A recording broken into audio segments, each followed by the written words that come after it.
Welcome to Mormon Book Reviews, where an evangelical encounters the restoration. I'm your host, Stephen Pynnaker, and this is going to be an interesting episode. Why? Well, this will actually be the first time here ever on MBR that we extensively tackle the Book of Abraham. Really never discussed it here on MBR.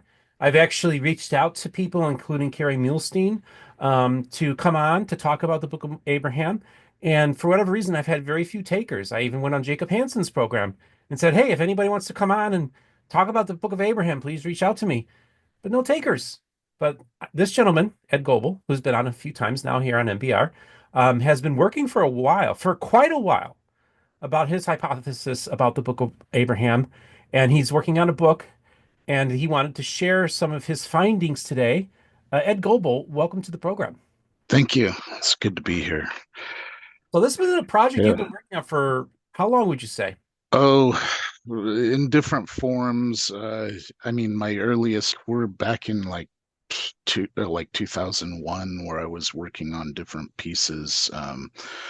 Yeah, just you know, during. I think I've gotten into, my Book of Mormon geography theories and, the history of that as well. And so, I'd go kind of back and forth and focus over time on different things, because I would get burned out and so forth. So those were like two major subjects that I would, be constantly tackling, and I would, try to uh, just kind of get to the core of what was going on. And maybe in about 2004, 2005, I finally started to get some clues of what is actually going on.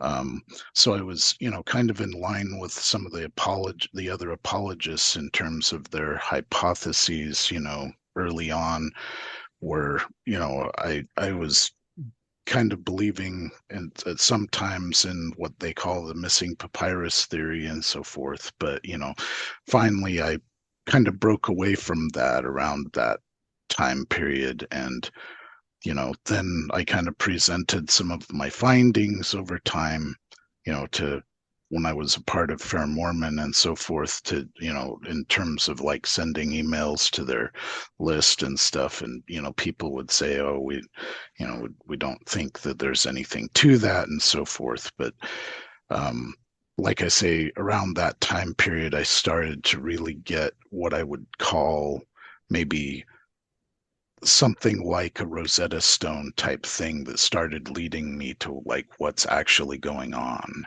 with, between the papyrus and what's called the Kirtland Egyptian papers, or alternately it's also called the Egyptian alphabet and grammar, or at least, part of it is like the grammar and alphabet of the Egyptian language. And so they would, come up with names like this to represent the whole collection.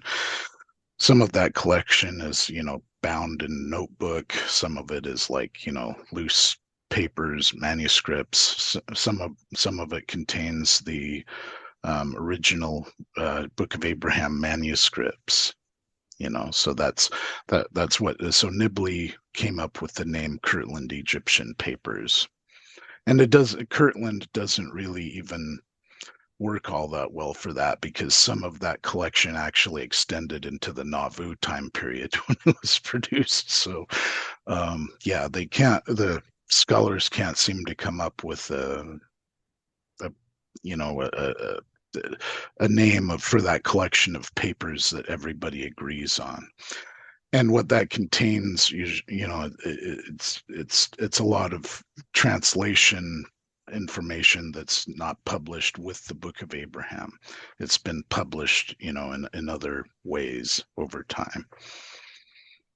Okay. So, So I just want just mhm, so for people who maybe are unfamiliar with this subject, I'd like for you mhm. just to briefly tell us what is the Book of Abraham and what's just tell us a little bit about the book and how it came to be. Maybe give us a little history of how these documents were acquired.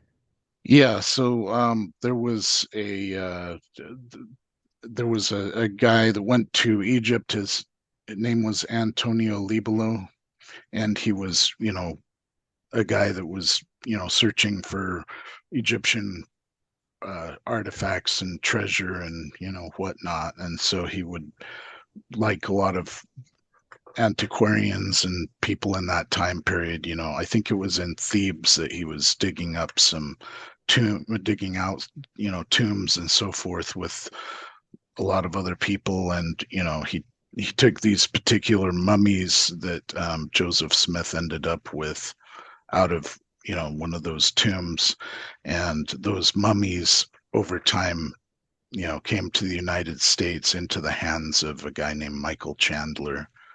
And it's a little bit hazy exactly what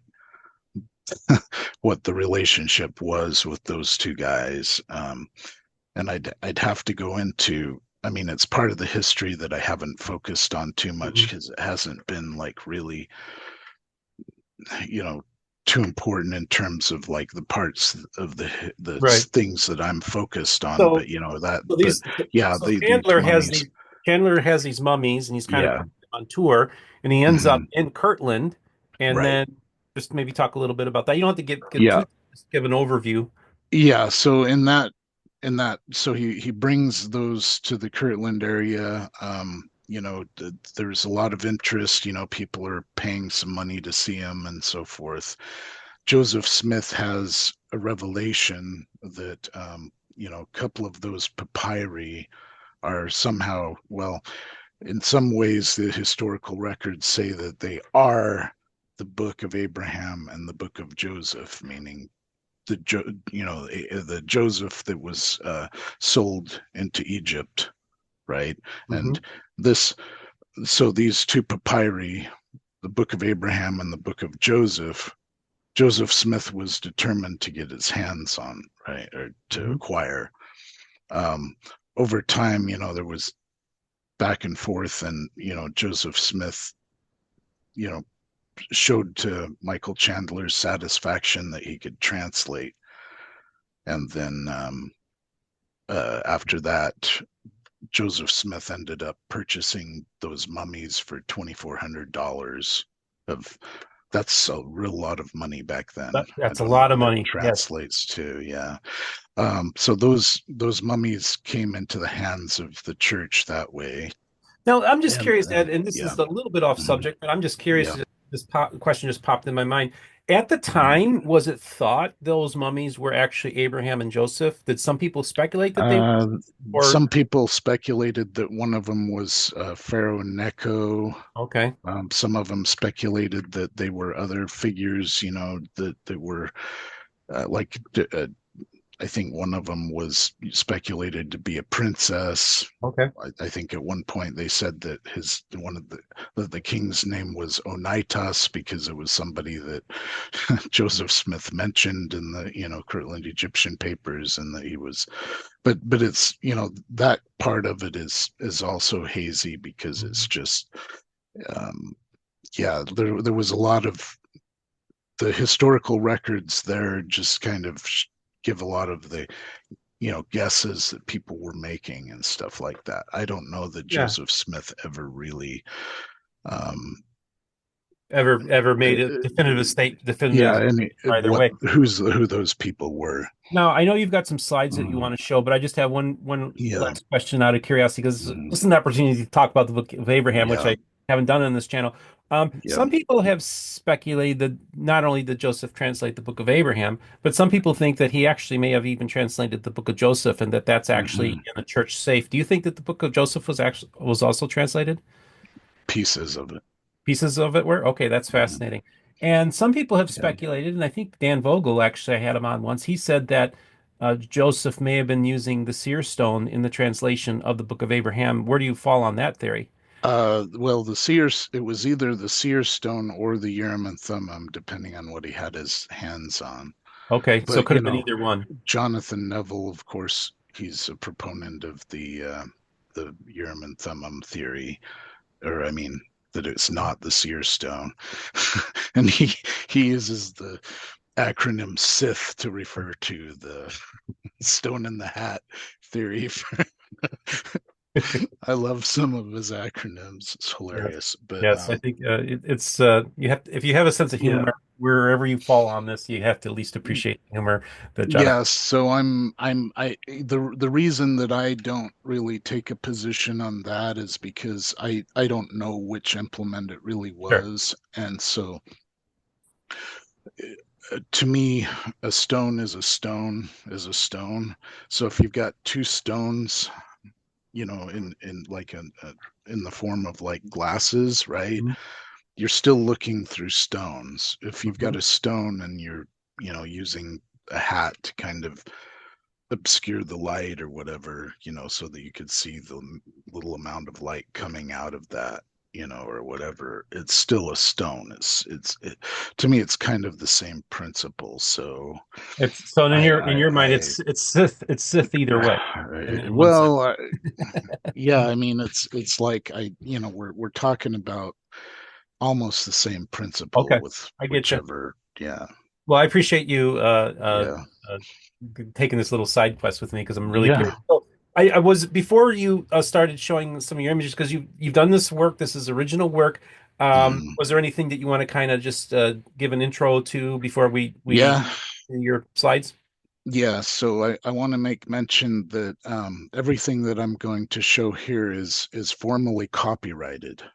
Okay, so because it's part of my book, I'm actually gonna. These are some, I mean, I'm still working through a lot of these graphics because they're, it's just me doing them, and so trying to see if I can get some graphical artists, maybe my kids or something, to if they have time to help me do the graphics better. But this material is all because my book actually has a formal copyright now. So just so everybody knows, and this is material that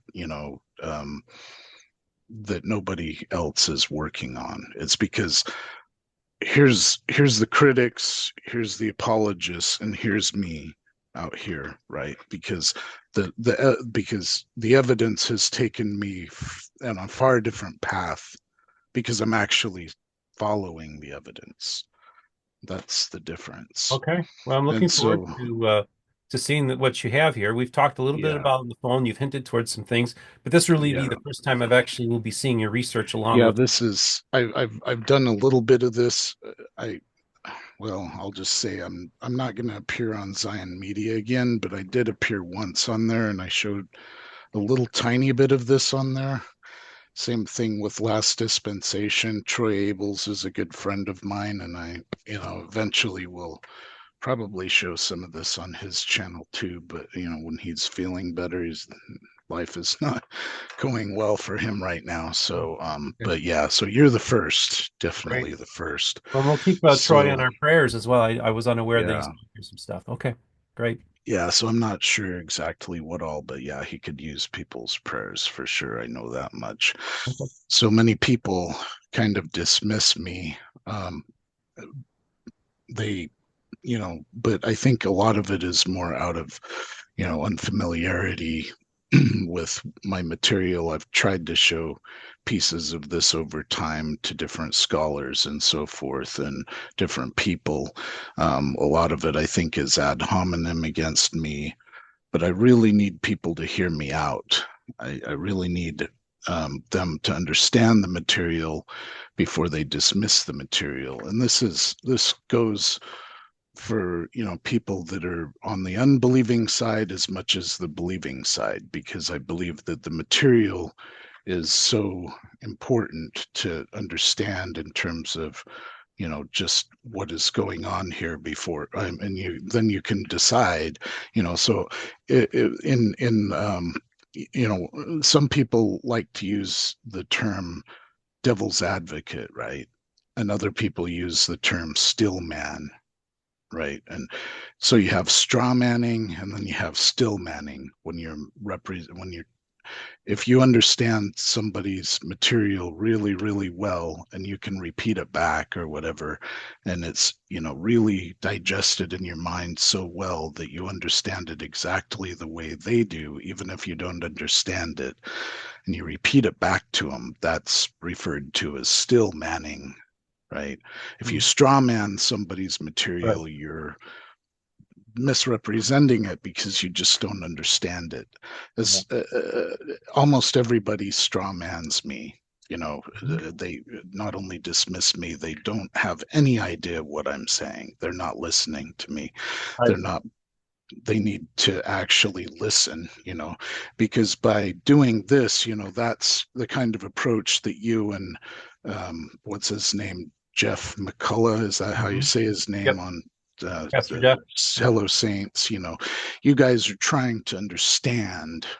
It doesn't, it's not so much whether you agree, it's like what is the other person really, really trying to say? So that's like the biggest thing, because if people are going to engage with me and, the kind of thought processes, kind of like it's kind of similar to what Einstein was doing with his thought experiments, right?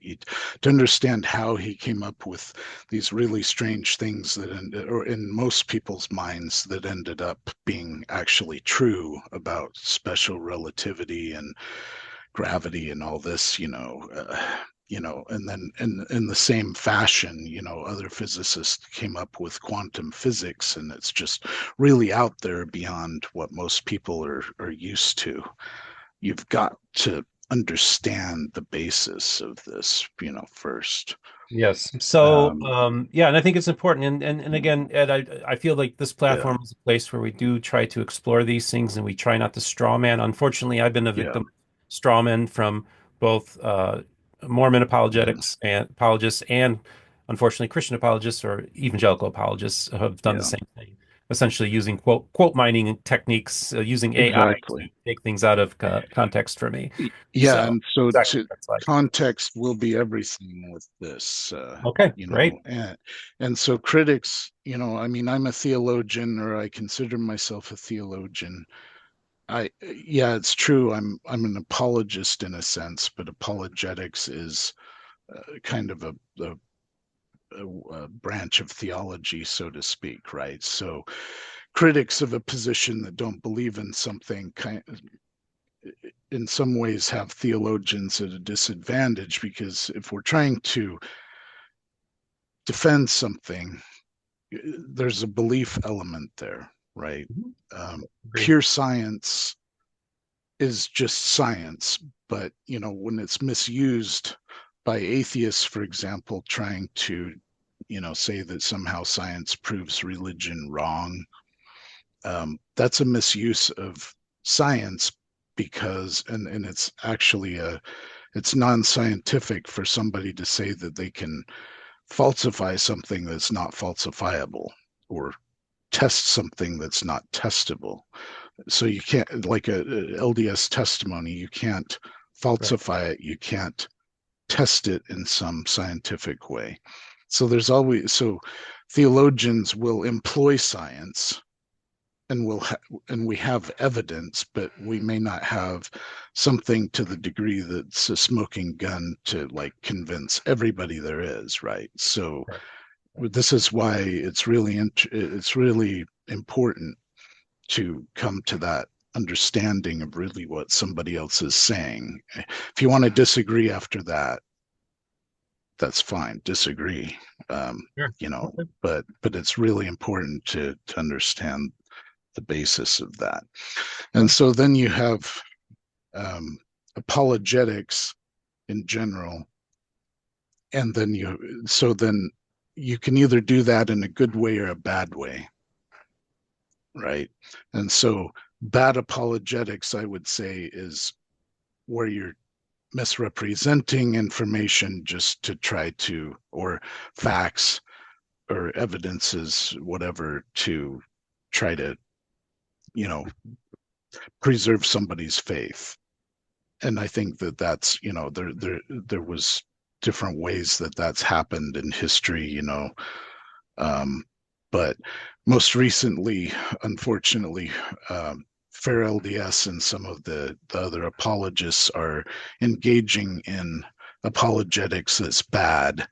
The reason that I say it's bad is because the foundation of their apologetics on the Book of Abraham is evasion.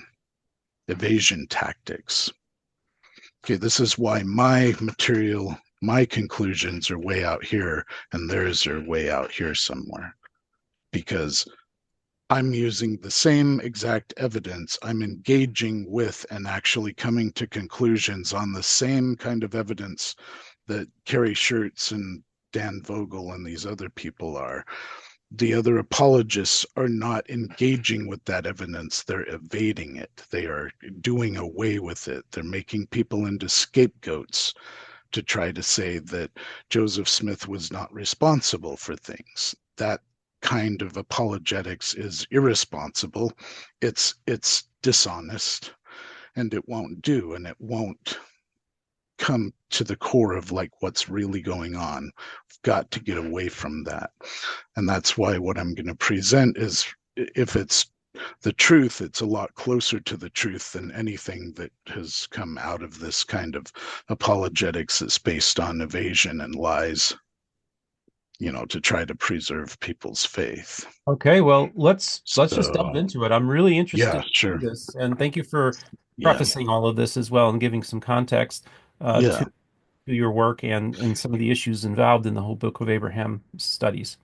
So I mentioned this a little bit. This is the version of the Kirtland Egyptian papers that was put out by the Tanners and H. Michael Marquardt. I think that's how you say his name. Um, so this, like I say again, these materials are, documents that go along with the Book of Abraham, but they were published, like I say, in this fashion first, and they actually at first the Tanners got a hold of some microfilm, and then they published it this way. Later on, they acquired some pretty decent photographs, and then they replaced. excuse me. They replaced some of the images, with these better photographs in this. Then in about 2018, I think it was, or I should mention, actually in the mid or early 2010s, um, the church actually put out high resolution photographs of the Kirtland Egyptian papers online. So at that point, both people that are critical and people that are defenders finally had um, access to those, good quality photographs of that material. Before that time, both defenders and the people that are critical were dependent on that version, right? Mhm. This is the version that was put out as part of the Joseph Smith papers. Um, it's the Revelations and Translations, Volume 4, Book of Abraham and Related Manuscripts.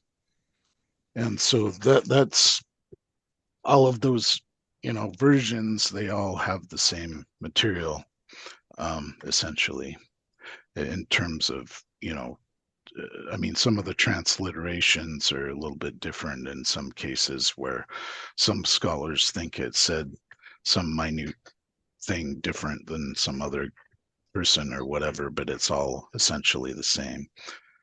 But the Joseph Smith papers edition of that has a numbering system that's really useful. When you're trying to refer to a particular symbol or particular part of those papers or whatever. So it's a really good edition. And thankfully, um, it was actually edited by Brian Hauglid and Robin Jensen, who are more objective than the other apologists.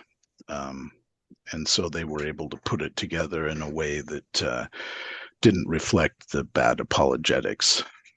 Um, so let me just let's see. Do I the was gonna.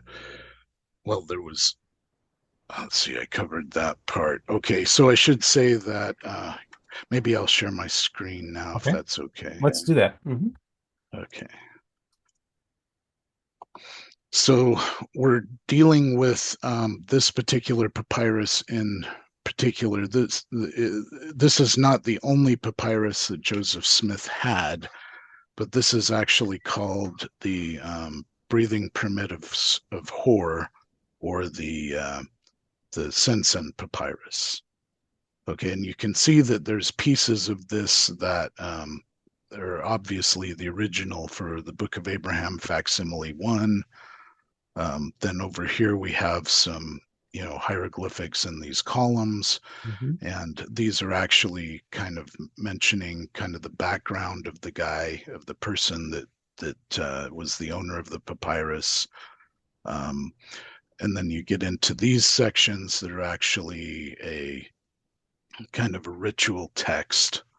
Um, the contents of this actually translate into an Egyptian document.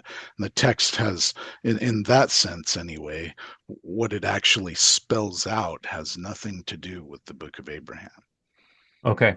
So Okay, we're so establishing that that this text that you're looking at has nothing to do with the text in the Book of Abraham. Is that what you're saying? well, I'm saying the way it translates here in Okay. the regular Egyptian way of translating it, and there's the traditional, what's based on Middle Egyptian, okay, is the way this translates. It actually spells out words, just like with our um, language. When we spell out words, we're spelling out, or we're using symbols that represent sounds as they're spoken in a series of sounds, right? In our language, and most alphabetic systems of writing, that are modern, work that way. So, these actually represent Egyptian sounds spoken as you read through this. And same thing here. This is the facsimile 3 of the Book of Abraham, and this actually appeared towards the end, but the original is missing. Okay. So that original is Yeah, missing. Okay. That's good to know. yeah. And then you had the round part, the what's called the hypocephalus or hypocephalus. Okay, that was the facsimile 2. Mhm. That's actually a separate document referred to as the hypocephalus of Sheshonk. And but it is related. It has interrelated things that where there's things that play back and forth between this papyrus and that, Okay. but they're actually two separate papyri. Um, so when they say there's a missing papyrus, they're referring to portions that they think might have been attached to this papyrus that they believe um, contained the actual text of the Book of Abraham in some ancient language. They suppose it's Egyptian, but it's very possible that the original may have been something like Hebrew or even Greek or something in this time period. But um, I don't believe that there was anything attached to this particular document that contained the original, in terms of the thing that Abraham wrote that might have been either a copy of what he wrote or anything else like that. Um, if that existed at all, which I do believe it did, it only existed in the ancient world, and it was a separate document from this one. This is this does, as I get into this does have Abrahamic things in it that were deliberately put there. Okay. Well, let's get to it. They're Let's just see not. some of this. I'm very curious. Yeah, yeah. So that's what like I say, that's what they're referring to, the BYU guys and other apologists when they have this theory of a missing papyrus, right? Mhm. And they think Um, that a lot of, like, if this was like a really long scroll that went missing is what they're yeah. hypothesizing. You're saying that's not the case. Well, that's not the case in terms of what Joseph Smith ever had in his hands in the modern day, or in Okay. our. in our era.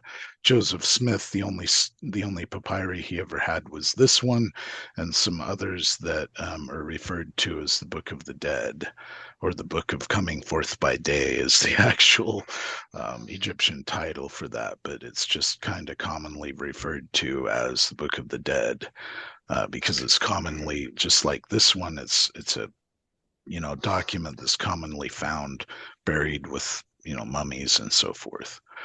So this was one of the papyri that was found in some of those mummies that Joseph Smith purchased. And the name of the guy, like it says here, the name of the guy that owned this papyrus, his name was Or, and the Greek version of his name is Horos, and that's kind of named after the Greek god Horus. So that's where that name comes from. Now, as you can see, this is a representation of a page from the Kirtland Egyptian papers. That's from the section that is, the originals to the Book of Abraham. Okay, so these are the manuscripts that the scribes were actually writing out, at first, that contained the text of the Book of Abraham. Now, now you notice on the left-hand side, this is like where, the apologists start going crazy, and they've never been able to figure out what to do with this. But you can see that lined up or juxtaposed with these sections of text, there's these hieroglyphics. Mm-hmm. And you can see that they're actually from this section right in here. Okay. Okay. So we have But the they're not. the first four letters of that document, then, and then on the right-hand side you have the hieroglyphic, and then you have the translation um, uh, there, right? Is that Yeah. So okay? this is the key part, and this will we'll get into this a lot, because this is really, really key to what's going on, because this is really, in all seriousness, what's going on here is just like the Rosetta Stone. Okay. Okay, this is not something that people should be upset by if they're a believer. This is something that people should be really extremely happy about, because this is actually showing this hieroglyph actually belongs with this, in a manner of speaking. Or people would say, well, is this a translation of this? Not exactly, but there's interplay. there's actual interplay between these things. That means that the person that actually put this thing together, it was either Hor, or somebody that had it commissioned for him or whatever, that actually designed this thing to actually go along with the Book of Abraham. And it was, well, there's actually other copies out there that follow kind of the same, that are real similar books of breathing. So I mean, there was things in Hor's particular copy that interplay with the Book of Abraham in specific ways, but also the general text that's also in these other copies also line up. So there's something going on at some really early time period where some Egyptians, for some reason, were really interested in Abraham and his material. So now, just And I real know quick, that's hard. so Yeah. so you're not saying then that Abraham that this was by the hand of Abraham that he Mhm. actually wrote this out. Okay, so I'll explain. On the right hand side, we have the symbols, and then we have the translation, and you call it like an interplay that's going on. Was Mhm. Joseph Smith involved in this translation process? Because Oh, Joseph Smith was the mastermind of this. so Joseph Smith is the mastermind of this. So just to be very clear, Hmm. folks, some people have said that Joseph Smith had nothing to do with this. This was Yeah, that's that. When I say that, when I used the word scapegoat earlier, Mhm. I'm referring to the theory that W. Phelps was the mastermind Right. behind the Kirtland Egyptian papers. That's the primary evasion tactic that the apologists try to use. So basically, you're Yeah. accepting the the the historical claim made by scholars that Joseph Smith Hmm. was indeed, including Dan Vogel, Oh was indeed yeah. the mastermind behind these translations. Just to make it Yeah, very clear. that's the core of my material. Okay. But see, this is where the my position and the position of the critical individuals that are critical of the Book of Abraham. This is where my um, the similarity in my position to their position ends, So right? you line Because up with them I'm on this particular thing. Joseph Smith was the yeah, mastermind. He's the one that translated this.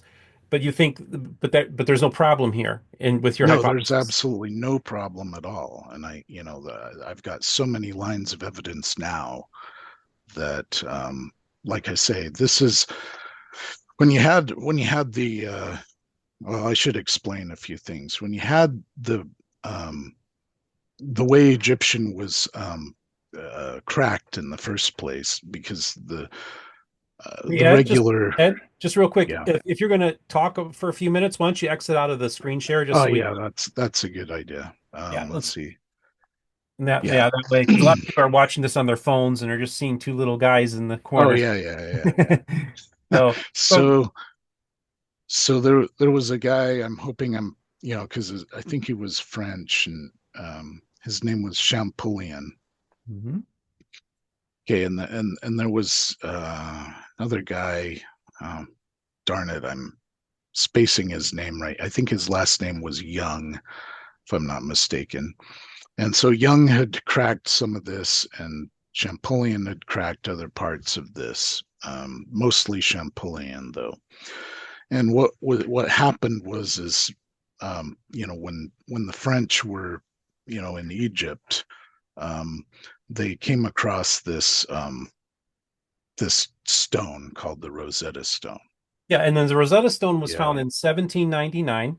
And Mhm. explain to them what exactly what was on the Rosetta Stone. Yeah. So on the Rosetta Stone, you had three written scripts, and two of those scripts were Egyptian, and one of them was Greek. Okay. And so the Greek language was a known language. They know everything about how to translate Greek. But at that time, the Egyptian was an unknown Yeah, language. so at this point, nobody knew how to decipher any of the hieroglyphics, and so the Rosetta Stone Yeah. was the key to opening up this ability now Hmm. to understand and translate Egyptian hieroglyphics. That's right, because um, the moving from the known to the unknowns and using clues going back and forth from the known things to the unknowns, you start to get clues that, and because I'm a computer programmer, I'm well acquainted with the concept of back engineering or reverse engineering, right?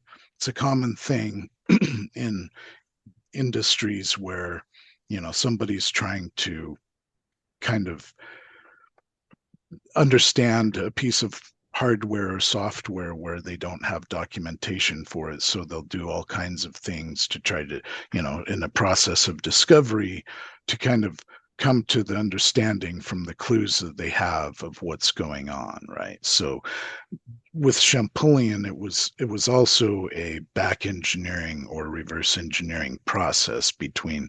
So, but there, I should mention that there's one other thing that was involved, and that was that Champollion had knowledge of what's called Coptic, and Coptic is the late Egyptian language, or in other words, the latest version of it in the modern day that's descended from the ancient Egyptian language, although it's had, you know, just like modern English is not the same as ancient English, but or Old English or Middle English.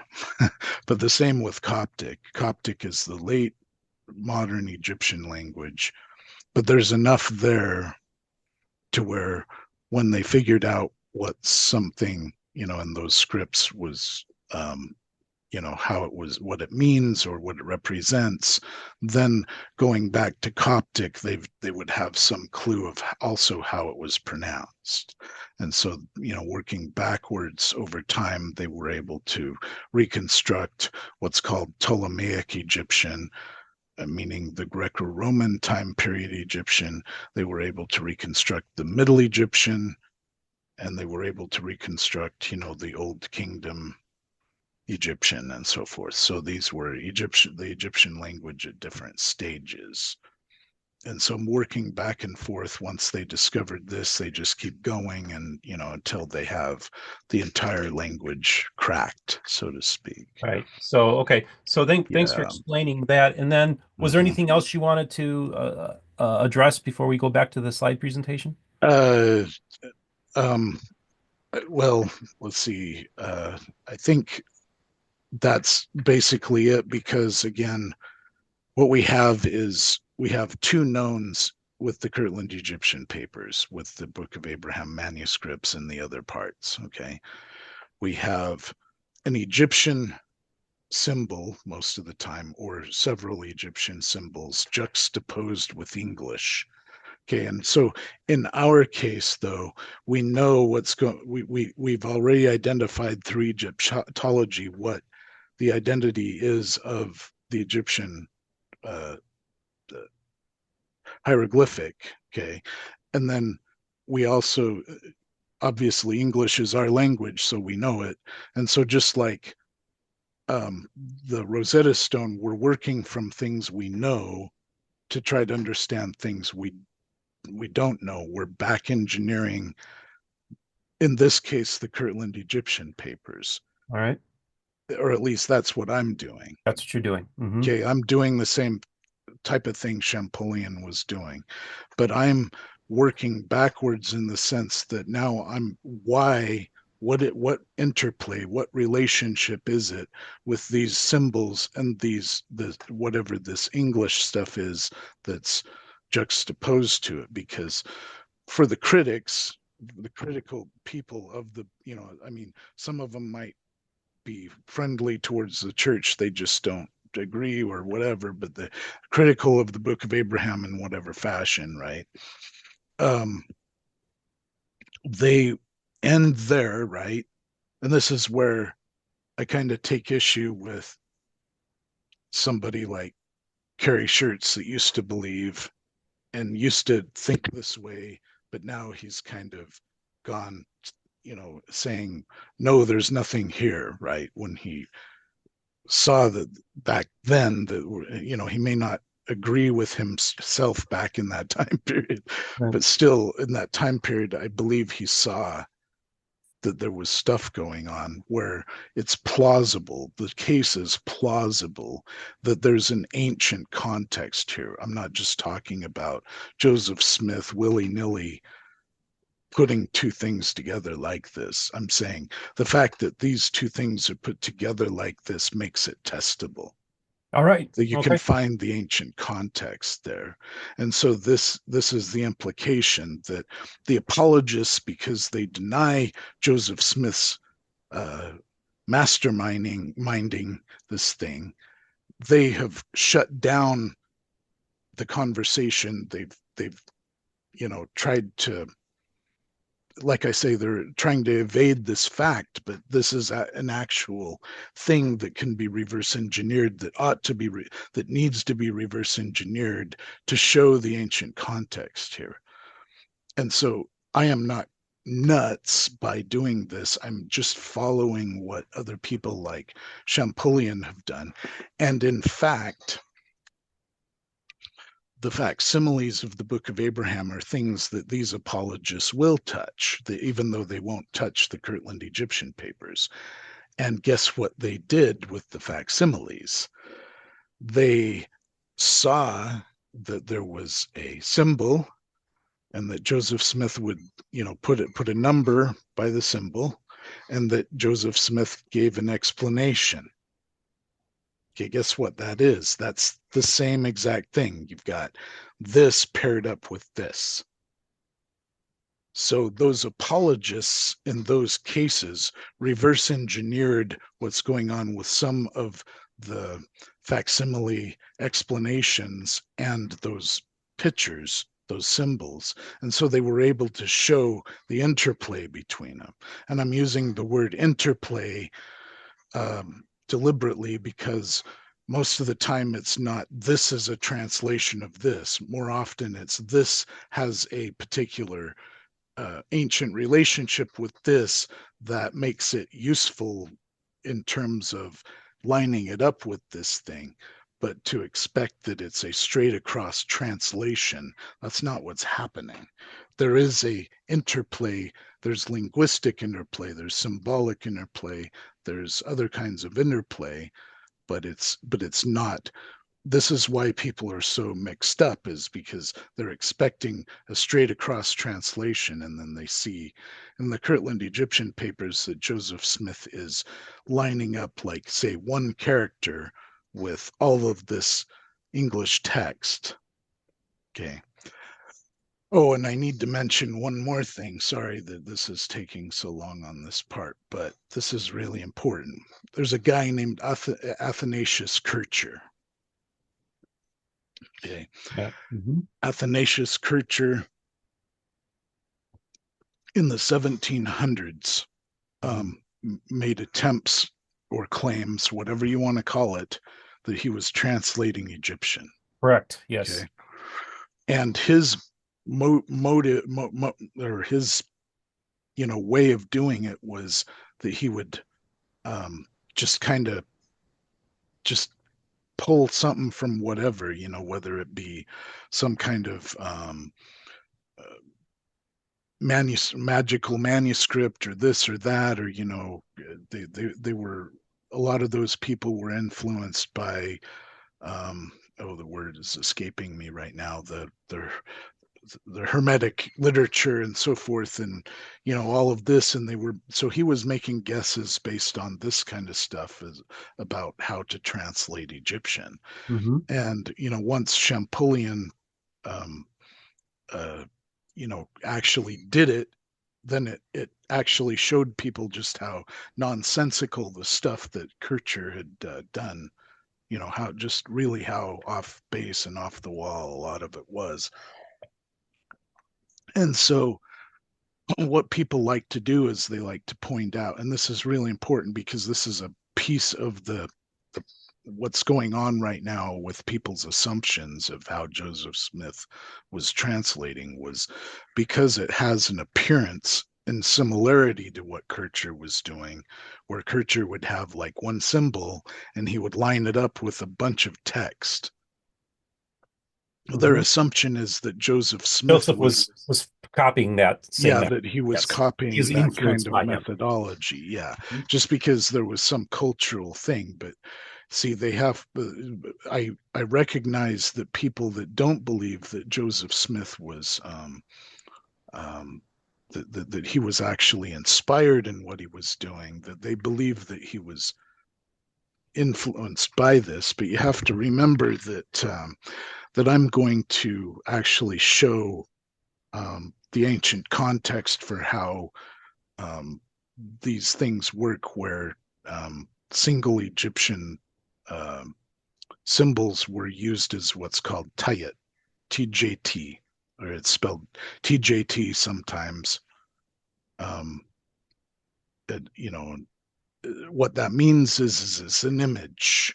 They considered, no matter what kind of symbol it was an image. Okay, let me share the screen Yeah, let's do here. this.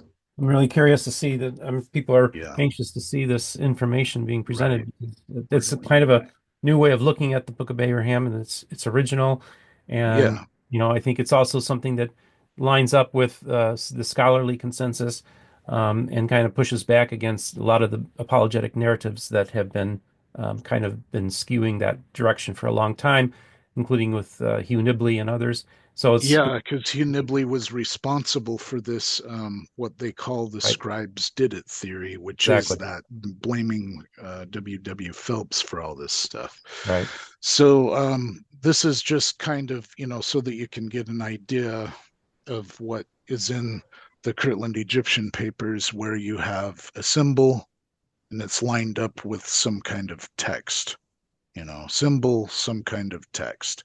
And so obviously from the critical side, there's something where they would say, oh, well, this is just a Kurtcherian or Hmm. Kurtcher type nonsensical, Yes, and I've heard that. I've spoken to speculation. scholars about that, and then Yeah. that's what they are hypothesizing. So pull up the screen Hmm. share and let's. Oh, is it not sharing? I No, thought just it yeah, was sharing.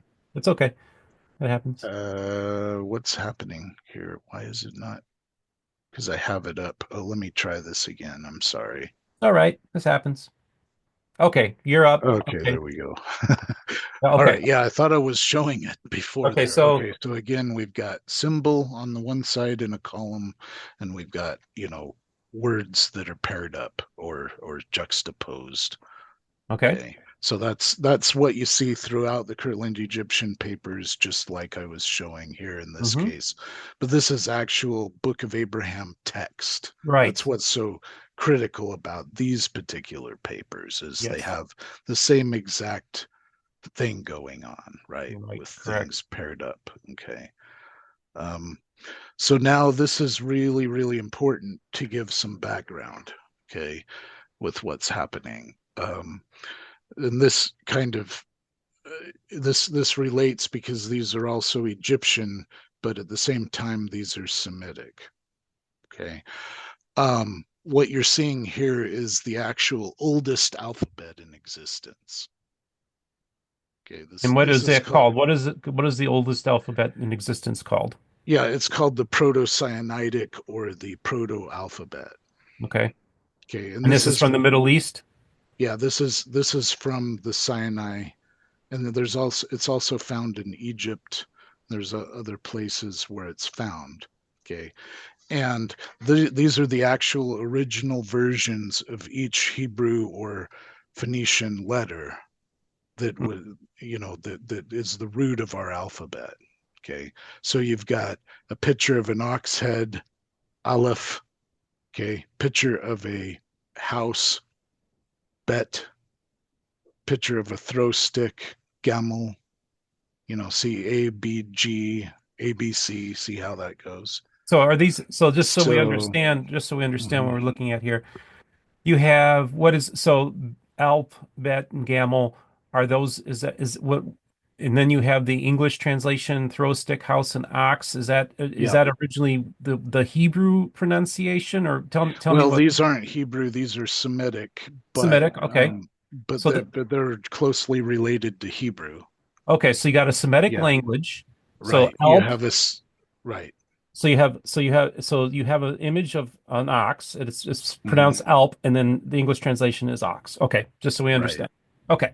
Yeah. So these are a lot of these. Most of these are kind of um, more linear versions, but they are still Egyptian hieroglyphics.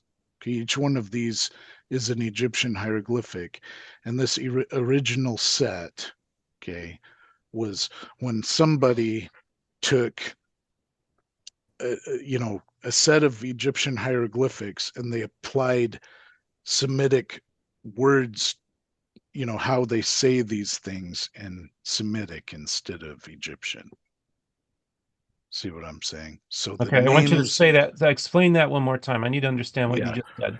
the names that they applied to the symbols, instead of being the Egyptian words, they are Semitic words, meaning they're like Hebrew similar. There's from a similar language to Hebrew, that they're taking these words and they're naming these things. So you're saying that if um so what you're saying is that in the Hmm. Jewish context or Hebrew context, that you would have an Egyptian translation of these hieroglyphics, but also a Hebrew translating them would come up with a Hebrew translation of these. Is that what you're saying? Yes, but Just like we would by have an English, translation, like we have an English mm, translation of these items, it would okay. So like we would be translating something that's an Egyptian hieroglyph and we have an English translation. You're saying that a Hebrew translation, of course, would be done of those same things. yeah, but Okay. instead of the word translation, what this is it's an identity. It's Identity. Okay. Yeah, we're saying that this is a description of this, right? So Alp or ox is a description of the kind of animal that the head represents, Okay. or Aleph in Hebrew. Does that make any sense? I think I'm tracking here. Okay. So Okay. what else did you want to establish here? Okay, so now the way this ended up being used in terms of Semitic languages like Hebrew to spell things out is they would use this acrophonically. Okay, an acrophony means that you would take the first sound of this, okay, and it would represent something, and you could spell things out with it using the first sound of this word. Okay. Okay, so that's called acrophony. All right, so that's why each letter in our alphabet has a sound, is because going way back into the genealogy or pedigree of alphabets, these this original alphabet applied these words as names to establish the identity of the picture. Then they took the first sound of this and used that first sound to spell out things.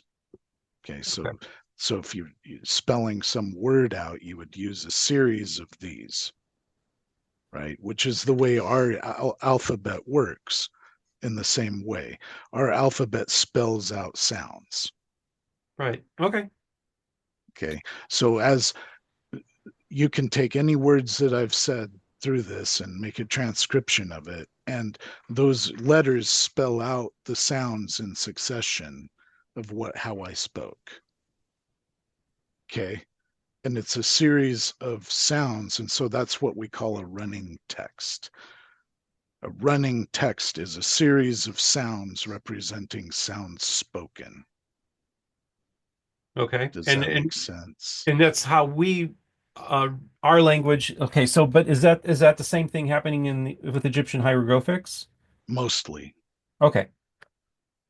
Yeah, we'll get to that in a second, but I Okay. just wanted to show that these Egyptian hieroglyphics, there's multiple ways of using them, and this is one of them.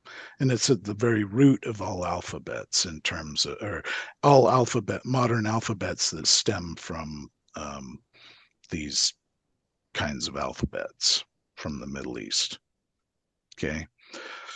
So now, as we look at this chart, okay, you can see that this is the Egyptian version, and the Proto-Sinaitic still was a picture of the same thing, but it's kind of more linear. Okay, then over time you had the Proto-Canaanite version, which would became, a little bit more abstract, and then the Phoenician version became a little bit more abstract and linear. And then when the Greeks adopted it, you can see how they changed it. They kind of rotated it. And the Etruscans, you know, almost wrote it exactly the same way. And then in the Latin script, almost exactly the same way. And there's also these that are more in line with our lowercase versions. So but you can see each letter in these alphabets had a successive progressive um, thing where they were changing, but still the historic identity of what these things were, we can we have this all documented so we know how this happened. Well, I think that's go scroll Okay. back down a little bit. So I think it's very useful. So Mhm. basically what you're seeing on this chart is the evolution of the original Egyptian and then into our modern alpha. I was going to ask if alpha was hmm alphabet, and obviously, alpha meaning the beginning. Um, hmm this is how it all plays out. This is how our modern language is actually comes from originally from an Egyptian source. Yeah, That's very our language is, if you want to use the term, our language is a reformed Egyptian kind of language. okay. So uh, the root of the word alphabet obviously is alpha, uh-huh. coming from this letter, and beta coming from this letter. Okay. And but see, there's a difference between our alphabets and the alphabets used for like these Semitic languages like Hebrew and so forth, Arabic or whatever, is most of the time they use nothing but consonants. So these to them were consonants, like even the word alpha. You can see this little kind of curvy thing right here. That Hmm. means that there was kind of a thing going on in the throat there. It wasn't just a pure vowel. Okay, it was considered kind of a consonant to them. So all of these actually represent consonants instead of, you know, vowels were something that was added by the Greeks. Right. Right. Yeah. Okay. Okay, Understood. so this is why. So you have alpha, beta, gamma, or aleph, bet, gamma, or gamma, right? Um, this is where the word abjad comes from, abjad. And that's a word that most people aren't familiar with, but an abjad is a special, like I say, an alphabet that only has consonants in it. And the reason is because it follows this form here most of the time, ABG. There's also people could try to say, "Oh, you're wrong," because you're not, mentioning it. So I'll just mention there's also a South Semitic ordering of these as well that's kind of different. But just for the sake of simplicity, there most of this is in this order. I mean, most of these Semitic alphabets, were kind of in this order. All right. Although there's another way of ordering them. Okay, so now all right, so now we get to Egyptian itself, and so now we kind of understand. Now we have an understanding of how our written language relates to the written Egyptian language, but now we need to kind of establish the nature of the Egyptian language. And when I say establish its nature, I'm talking about the regular way of using it, because we're also going to talk about the irregular or not so common ways of using it. All right. Excuse me. So here's these. So it's just picture writing. Hmm. Okay, each one of these is a picture, like we already saw, like these up here, right? Right. Okay. Um, so it's the same thing, just like I told you that the going back to the Hor Papyrus up here. Well, let's see, the Book of Abraham papyrus that I showed before. I mentioned how that actually spells out a running text. Okay, it actually says something in Egyptian, and so these series of symbols in Egyptian would actually say something, but they say it differently than we do. They use it different in a different way than we do. You've probably done this kind of thing when you were a kid in school or elementary school or whatever, where they were playing with pun writing. And, a pun, obviously, most people think of the word pun in terms of a joke. But, for the Egyptians, it wasn't a joke. Or the context of when I say pun with Egyptian is not a joke. Instead, it's a non-literal way of using something, but using it in terms of um, the sound that it represents. I told you that up here that when they came up with this alphabet, they applied Semitic sounds to it. or Semitic words to each one of these symbols. Okay, so that's one way of doing it. But the way the Egyptians were doing it, they were applying the sounds from their own language, you know. So here's a picture of this bird, so they would apply the the sound in their language, or the pronunciation in their language for that. Okay. And then wherever, in whatever word that series, that syllable that sounds like that word would appear, they would use that symbol to represent it, right? Does that make sense? Hmm. So the same way that we do, you know, when we're playing around, if you want to spell out the word carpet, You'd use in this you'd be using images yep, as opposed to words. You're using these pictures. So you have a mm-hmm, picture of a car and you have a picture of a dog or pet. yeah. So car, pet. That's how we would be reading Egyptian then, and in that Yes, concept. Okay. because so it's similar, because what's happening is most people might think that Egyptian is a language that's pictographic, meaning that, you know, they would just have, and this is also the way Kircher kind of misunderstood the Egyptian language, um, or at least I should say the regular way of using it, because he thought that like all of these things represented concepts and, you know, whatever else, so they're like spelling out things, right, with like a series of ideas or something Right. with So that's these why you would have one Egyptian pictographically. symbol that would be a paragraph as opposed to looking at it from the sense that you would Yeah, be combining these pictographs into and like you have with the car and the dog. All right. right. So instead of representing an idea, all they're doing is leveraging the sound, and wherever like a syllable in a word sounds like that, they would use that to represent the sound of the syllable, right? So it's still a running text. It's just that it's syllabic instead of being the way we use it, where each letter represents a single sound. Like you'll notice with the word car, it has two syllables, and the word pet, or I mean, sorry, One syllable. two, one syllable with two consonants. I'm sorry, Right. Okay. misspoke.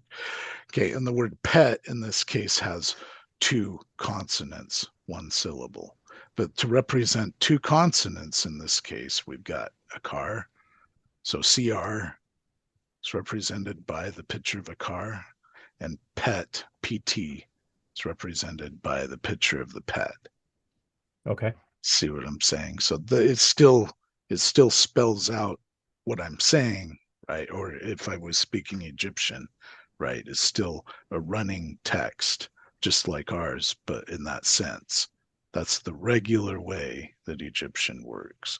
Okay, and it's, and like I say, it's pun writing, because, you know, all of these things are, they end up having interplay with, sometimes um, in artistic ways, they'll leverage the picture of a car as well, even though what they're writing about has nothing to do with the car. They'll still have some kind of interplay with the idea of a car in that text or something. So they'll play with puns. It's kind of like, um, you know, you'll see a meme on Facebook where people play with, you know, the way some word is sounds, and sometimes, you know, it's like the spelling for the word read, right?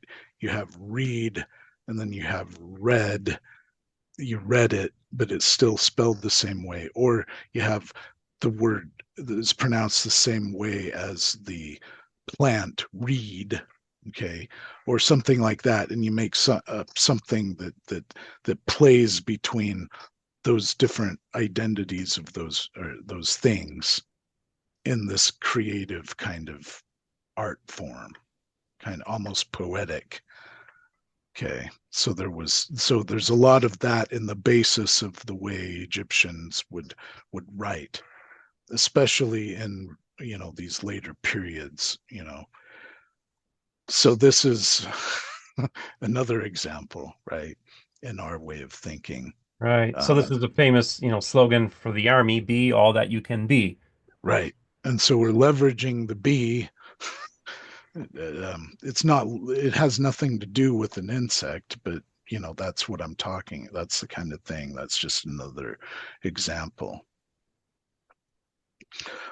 So as we get into this, so each Egyptian symbol was also a tayet. Okay. It had an identity. Each Egyptian symbol had an identity, like I was showing you how in the proto-Sinaitic versions of the hieroglyphs, they would have a name for these. And so each one had that identity. And so they were pictures of all kinds of things, right? Like this scholar says here, hieroglyphs are very detailed pictograms representing humans in various positions, all kinds of animals, buildings, monuments, sacred and profane objects, stars, plants, and so on. Hieroglyphic signs could be used and understood, first of all, as integral picture signs or pictograms, pictures that meant what they showed. In the second place, they could also be used as ideograms, that is to say, signs meaning something more than or something connected to what they showed. Now, somebody could say, well, now you're going back to what Kircher was doing. No, no, not at all. There's only a superficial similarity here because now I'm saying that not only could these things spell out things, in certain usages, they could actually be used to represent things as well and ideas. Okay, singular symbols. So when Kircher was trying to translate them, he was just coming up with garbage. Right. But when you understand the fact that these things spell out something, but then if you start delving into the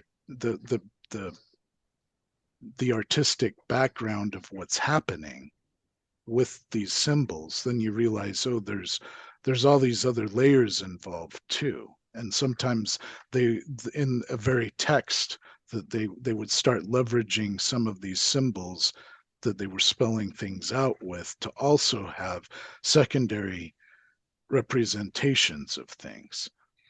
Okay. Egyptian carvers, especially in the later periods, and now we're getting into what's really important that we're going to get to in these later periods, these pun-based games, these word games. Okay, and when I refer to word games, I also mentioned before, you'll see on Facebook these kinds of pun games with things that people play with, right, with words. Okay, um, but so these were actually very serious things to the Egyptians because they actually believed that words were very powerful. So they didn't really have some concept of that this was some kind of just a game to just play with. They were actually trying, there were actually religious contexts involved here. So, I mean, but you can think of word games that we do like Scrabble, crossword puzzles, whatever, and you can kind of get the idea of the kind of things that they were playing with. Like in one text, you've got this Egyptian god named Ta, Ptah. Okay, and you've got these other two characters, and it's showing that he's in between heaven and earth, but it's part of a text. But there's this visual kind of interplay going on. Okay, but the Egyptians, because these symbols were um, pictographic, they're leveraging all these picture identities of these things at the same time as they're spelling out things with them. So there's these secondary levels of context going on. Okay. Um, so I'll go back to this. Egyptian carvers, especially in the later periods, indulged in all sorts of puns and learned word games, most notably in the inscriptions on the temples of Edfu and Dendara. Some of these word games involved the names of numbers and all kinds of other things that they were playing around with. Okay, and so this is another Egyptologist, or a couple of Egyptologists that wrote this. As in the contemporary world, punning could serve a variety of functions in the ancient Near East. However, unlike the contemporary understanding of punning, there is little that might be considered playful about wordplay in antiquity. Some words were considered inherently powerful, whether written or spoken form. Manipulating them constituted an act of potentially serious consequence. Punning was hardly a literary device in the customary sense of the word, though it has been treated as such in literature. Rather, it was considered a rhetorical, hermeneutic, and elocutionary, I don't know if I can get that, elocutionary tool of ritual power. All right. Okay, so they're actually they're very serious about this. There's a lot of symbology involved here with this kind of stuff that they're putting together. Here's an example of, this particular symbol, the baboon. Because the baboon was the symbol of the god Thoth, its image could be used to represent those qualities commonly associated with that god. Thus, both in the written hieroglyphic script and in the larger representational works, the baboon may signify concepts like wisdom, knowledge, judgment, writing, and even excellence. And so all of those concepts were wrapped up and associated with the god Thoth, even though to us he's a pagan god, and even to some of the Egyptians he was a pagan god, they still leveraged him as a symbol. Okay, and so it's like I say, a symbol associated with Thoth was the baboon, and so all of a sudden the baboon becomes an ideogram. Okay, and this ideogram is representing these concepts. See, so if the picture of a baboon is associated with some text, see, and something about the baboon, if there's interplay with it, similar to the facsimiles of the Book of Abraham. Okay, you've got all these interplay with concepts. Um, let's see where I should go here.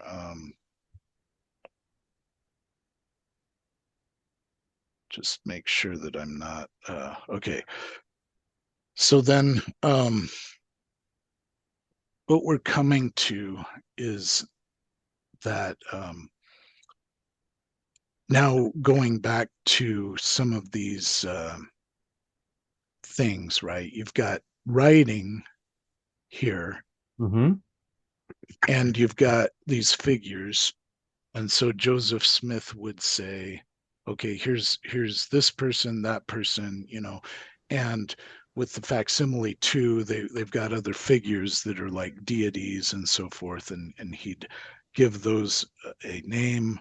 Sometimes there's Semitic names, and that's just like what we were seeing in the Proto-Sinaitic.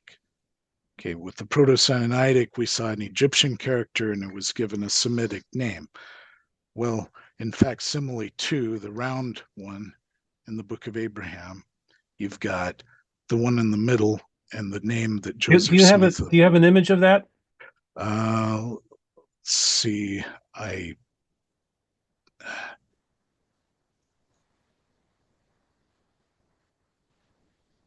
um, Oh, it's okay. So just go back up to yeah, a lot of I interesting should, things. Okay. So yeah, Okay, go back up to where you were, and yeah, okay. Yeah. So we're talking about the Book of So Abraham now. So this is yeah, really interesting stuff.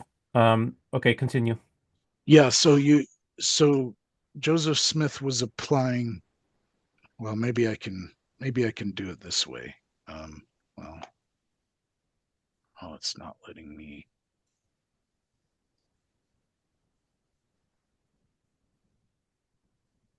Um,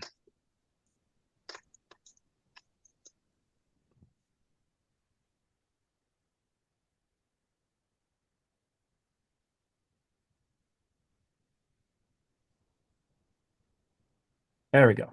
There we go. There's facsimile two. all right. So this one in the middle.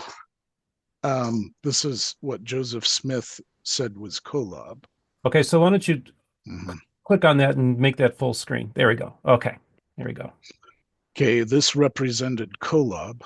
Okay, Hmm. and the Hebrew word, or the Semitic word, I should say, that was applied to this was a word that has three um, consonants. Okay, and so that word, you can see, is this picture now represents a thing that has three consonants. Okay, but in Hebrew, what are they? Well, this character is this particular character in Hebrew, or I should say in Egyptian, is called Knumra. Okay, so it's the first letter of the word, or the first consonant, is similar to a K. Okay, Okay, the second syllable here is Ra, or the second word is Ra, so that's an R. And then you've got kind of a baboon, like we were talking about, that sometimes represents Toth, but it's also representative sometimes of the word of the god Bebi. So it can stand for the the word, or the letter B acrophonically. So you've got this spelling out KRB. okay, Okay. KRB. Okay. Now KRB is the Hebrew the Hebrew root that corresponds to the Arabic and Semitic word or root QLB or KLB, which it means to be near.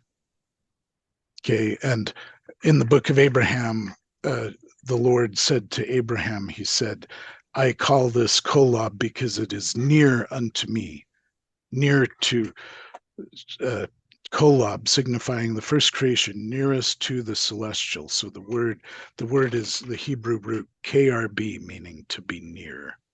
And so this this hieroglyph actually spells out KRB.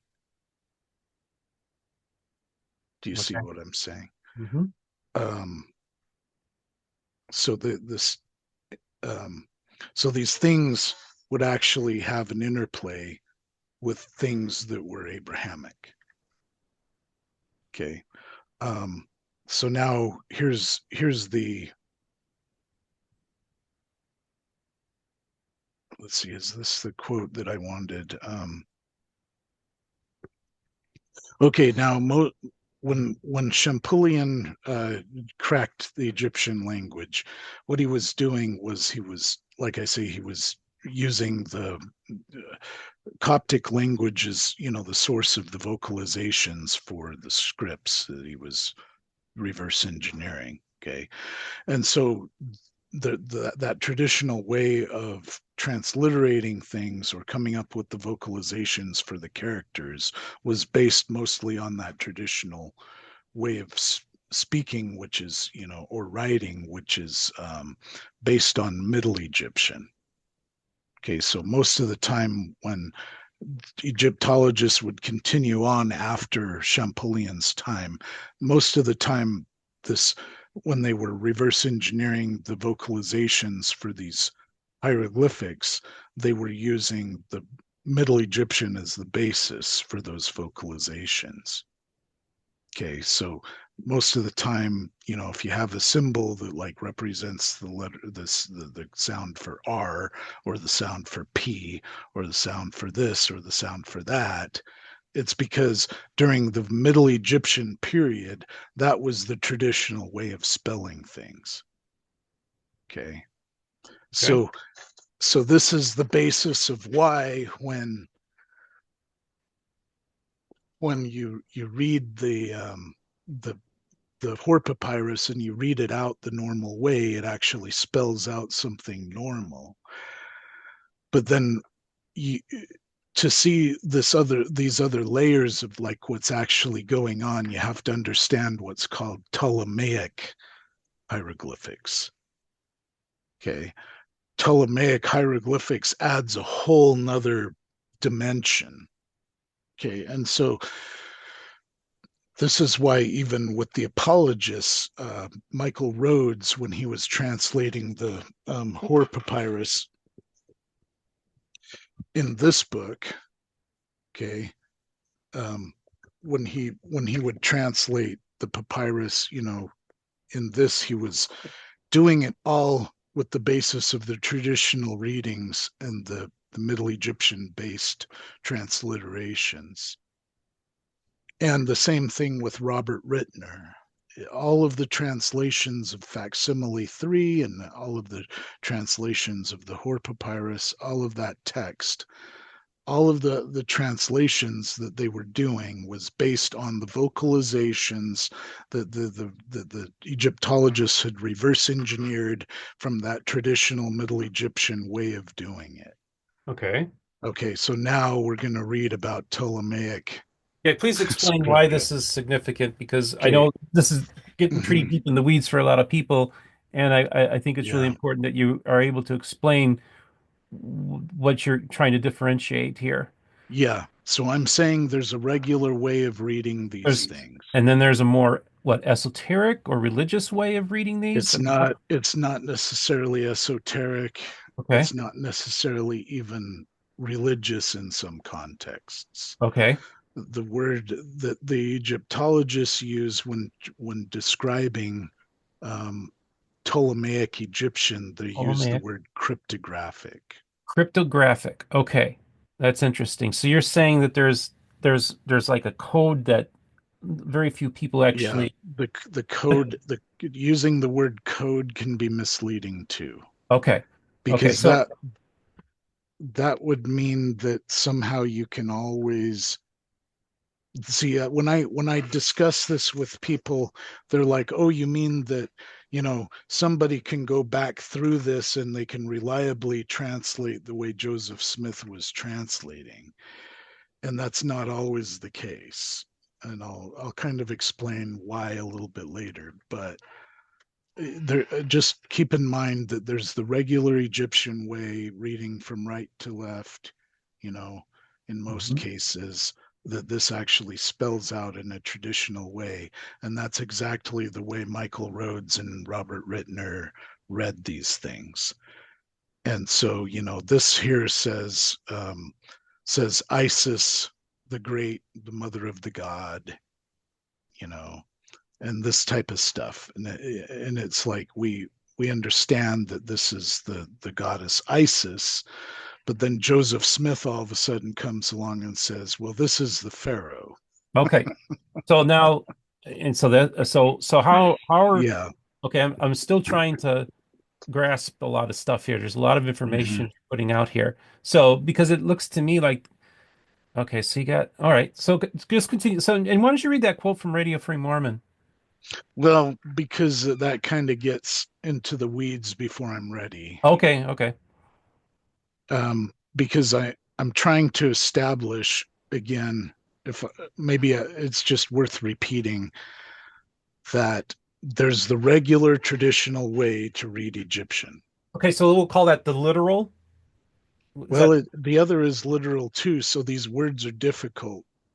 The appropriate words to use here is difficult. It's kind of like you've got a regular way of doing it that all regular Egyptologists are familiar with, right?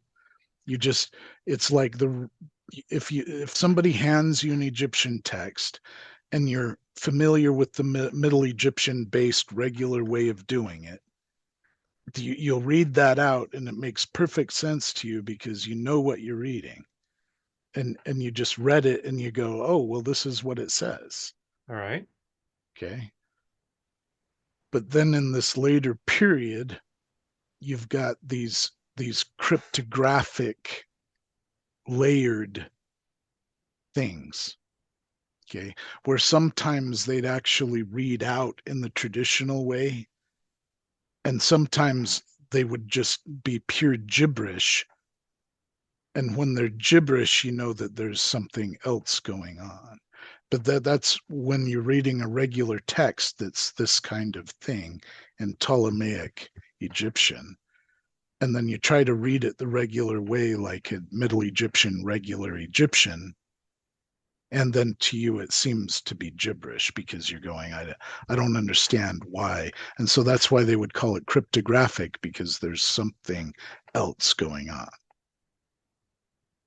Okay. So do you have I mean, so you're saying this, do we have actual examples of outside of the the the facsimiles that Mm-hmm. Joseph translated, that we actually have the same thing going on where you have these hieroglyphics and these symbols, and there's a Yeah. plain Middle Egyptian reading of them, and then there's this more cryptographic type thing Well, going usually it's one or the other. on? Oh, Okay. but usually it's either Ptolemaic cryptographic or it's regular plain. Maybe we'll call that plain text Egyptian or something, regular Egyptian. Okay. But in the case of the Joseph Smith materials, there's an artistic, multiple layered thing going on Okay. that involves leveraging the regular way and then leveraging this cryptographic way at the same time, and they're layered on top of each other.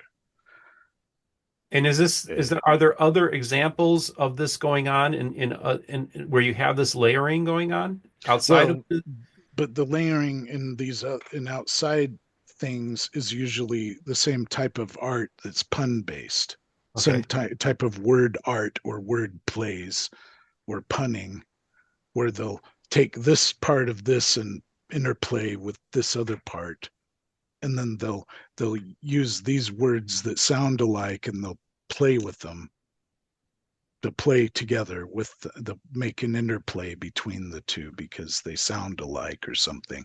Or they'll take this picture and that picture because they look similar, they'll make an interplay between it. Or they'll take these pictures that look like that and they'll even play with the words as well all together, some picture play and word play together. So these are the kinds of layers that I'm talking about, and it's all over the place. Hmm.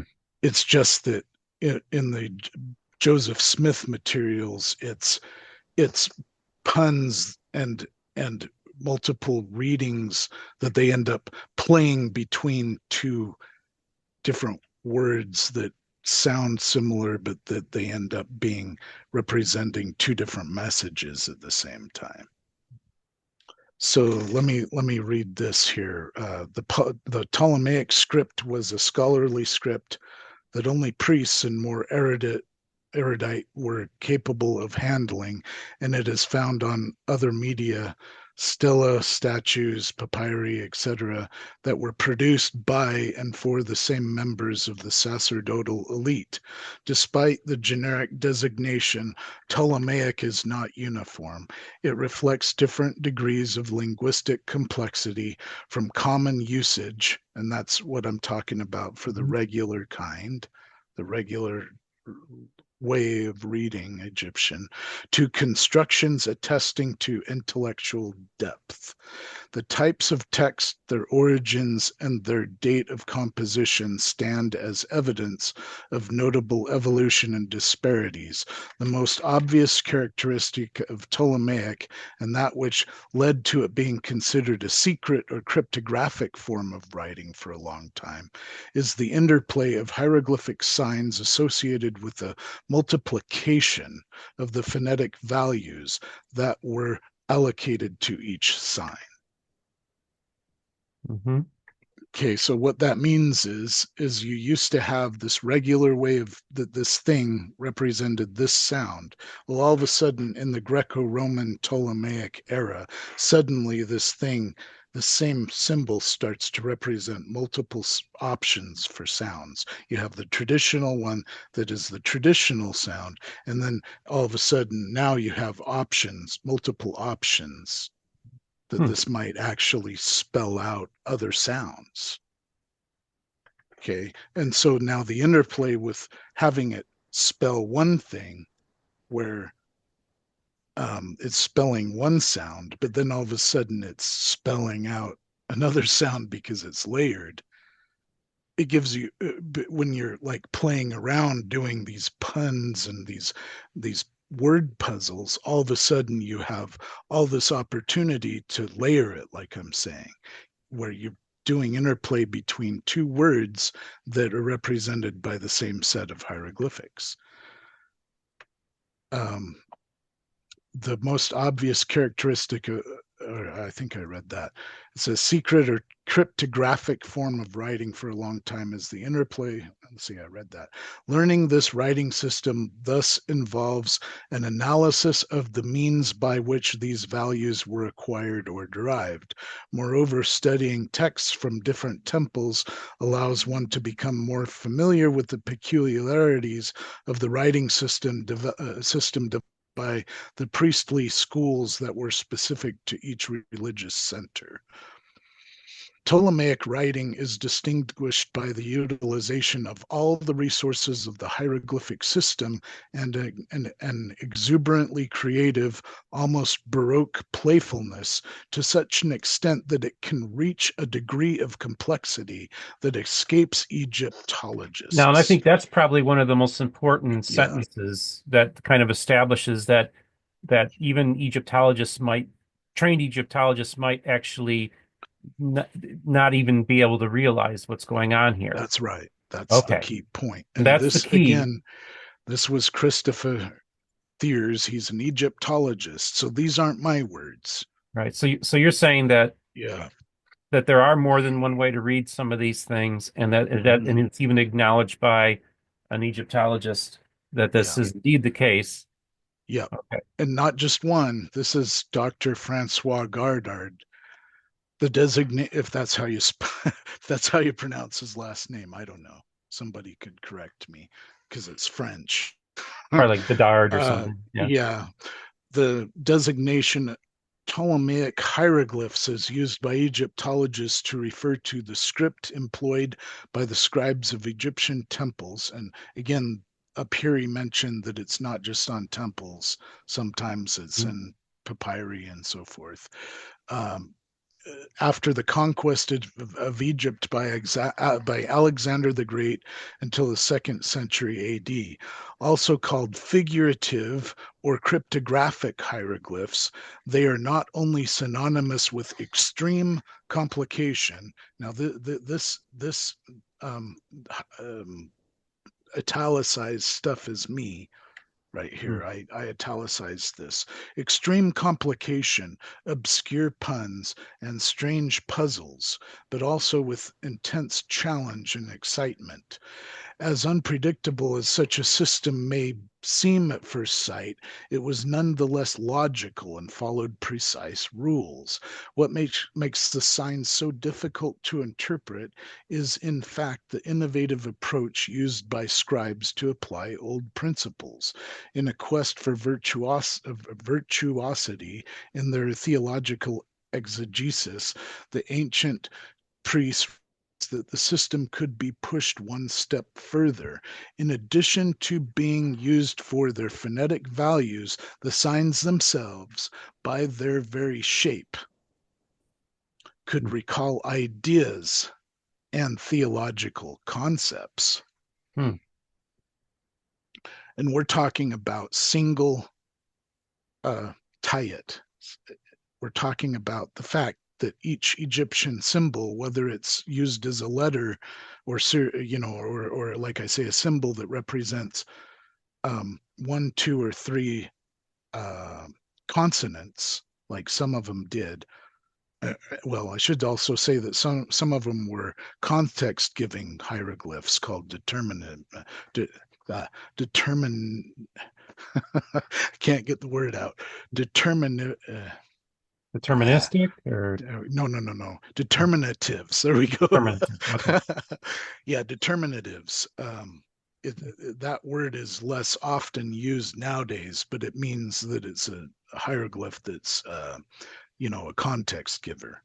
In addition to these hieroglyphs that represent, like I say, one, two, or three consonants. And so one that represents one consonant is a uniliteral, two consonants is a biliteral, three consonants is a triliteral, and then, like I say, you have the determinative.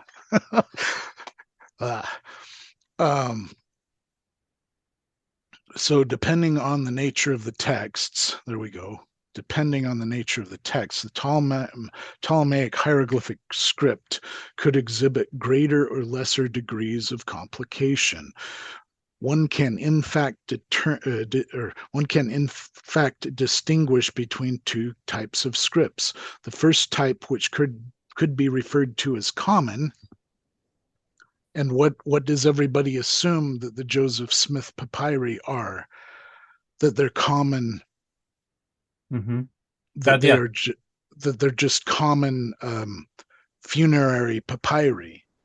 Mm-hmm. Okay, so this common thing includes a certain percentage of new signs and phonetic values, but once these are known, texts were written in such a script can generally be read without major difficulties. So even in the Ptolemaic era, when they started to add all these additional hieroglyphs, which they didn't have in the era when they were just doing the traditional types of writing, um, the they started to add just tons of new hieroglyphs in that era. However, the other type of script where each sign has to be carefully chosen because there's some art form that they're doing there. There's some interplay of words, some kind of puzzle that they're trying to put together there. Where each sign has been carefully chosen is extremely complicated. And here we go. Here's yet another statement saying the same type of thing from yet another Egyptologist. Where each sign has been carefully chosen is extremely complicated and would even pose a challenge to an experienced Egyptologist. Okay. Another data Yep, point there. Mm-hmm. yep. Okay, now we have something where a quote here where it actually gives an example of what we're talking about.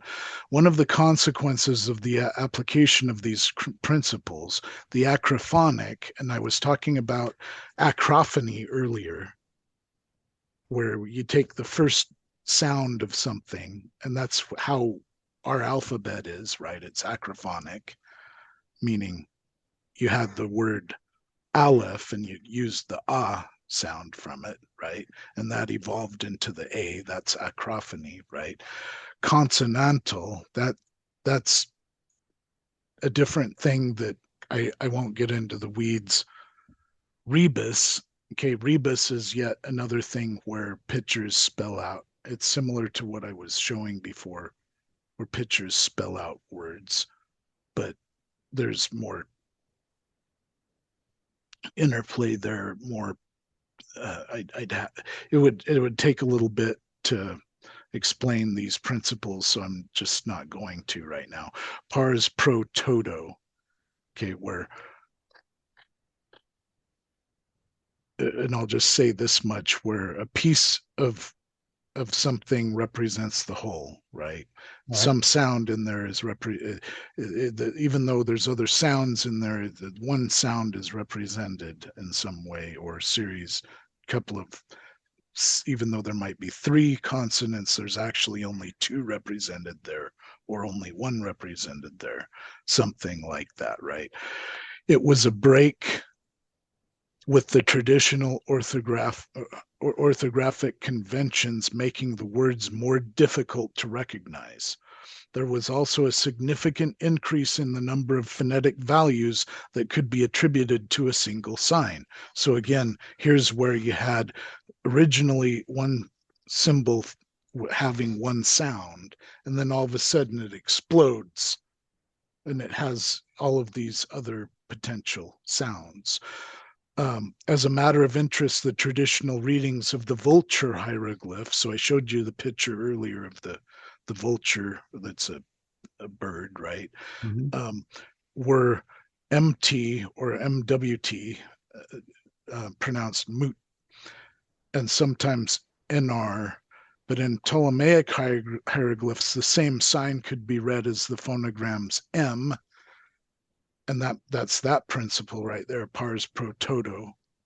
N, NR, N, kind of a KH sound, uh, SH sound, um, SHT with this kind of a thing in the throat sound that sometimes represents some like a vowel that goes along with it, and I could just keep going on, but my point is that here's the traditional readings right here, these three for this vulture hieroglyph, but all of a sudden there's all of these options in this time period. And so now you have the traditional also with these new options. And so,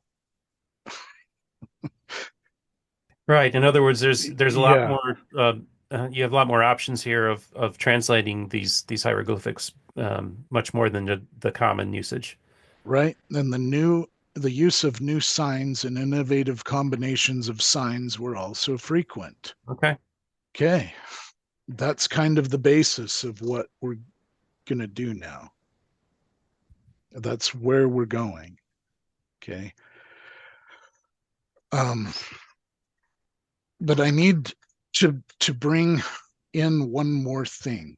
Okay. And I don't mean to be critical of somebody, but I have to bring this up. Okay. Because I very much respect this person, but he's done what several other people have done. And that is what they take the Book of Mormon characters from the Anthon transcript or the Mhm. characters document, and then they'll try to do a translation of those characters. And Jerry Grover did this. Okay, now what was it that I just caused? want you to exit out real quick because I Oh just yeah, wanted to. yeah. Sorry. So I just wanted, this Yep. the John Wimber Historical Journal actually covered the various different translations of the characters document. I think there are like three or four, Mm-hmm. including Jerry Grover's as well. Yeah. And I've actually engaged, I think, with most of the people that have done these translations. So continue. Yeah. Now here's the problem with what they've done. All of them. Okay. Okay, is that they build this case based on pure speculation, which is closer to what Kircher was doing. And and what I mean by that is there's nothing to tie it down. Okay, it's just pure. They're building this case. They say, okay, I'm gonna. This thing to me looks like it's a hieratic cursive version of the this particular Egyptian hieroglyphic. Oh, I forgot. I also need to go into hieratics and demotics. I forgot that part.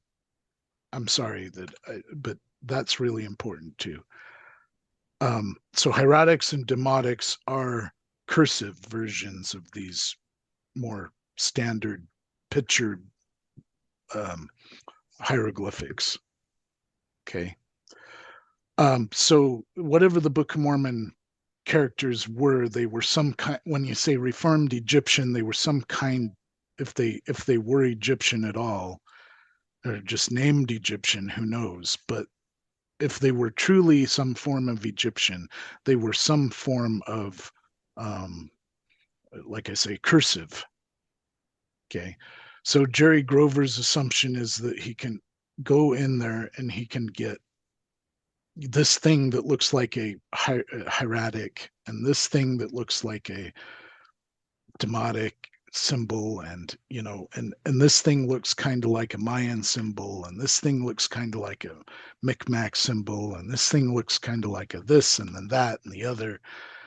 And then he'll create all this stuff, and then his bias towards a Mesoamerican geography shows up in there all of a sudden, which I'm not against, but it just shows that his translation was influenced by his geographical bias.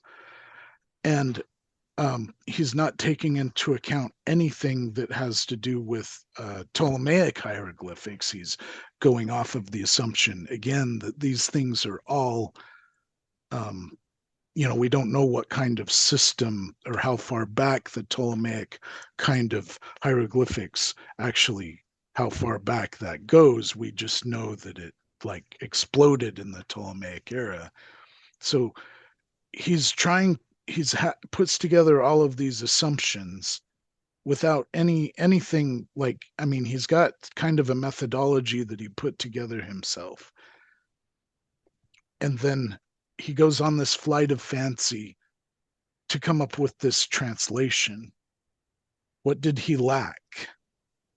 He lacked what the Rosetta Stone is. He lacked a translation key to tie him down to reality, to reality based things where you have this tied down by that.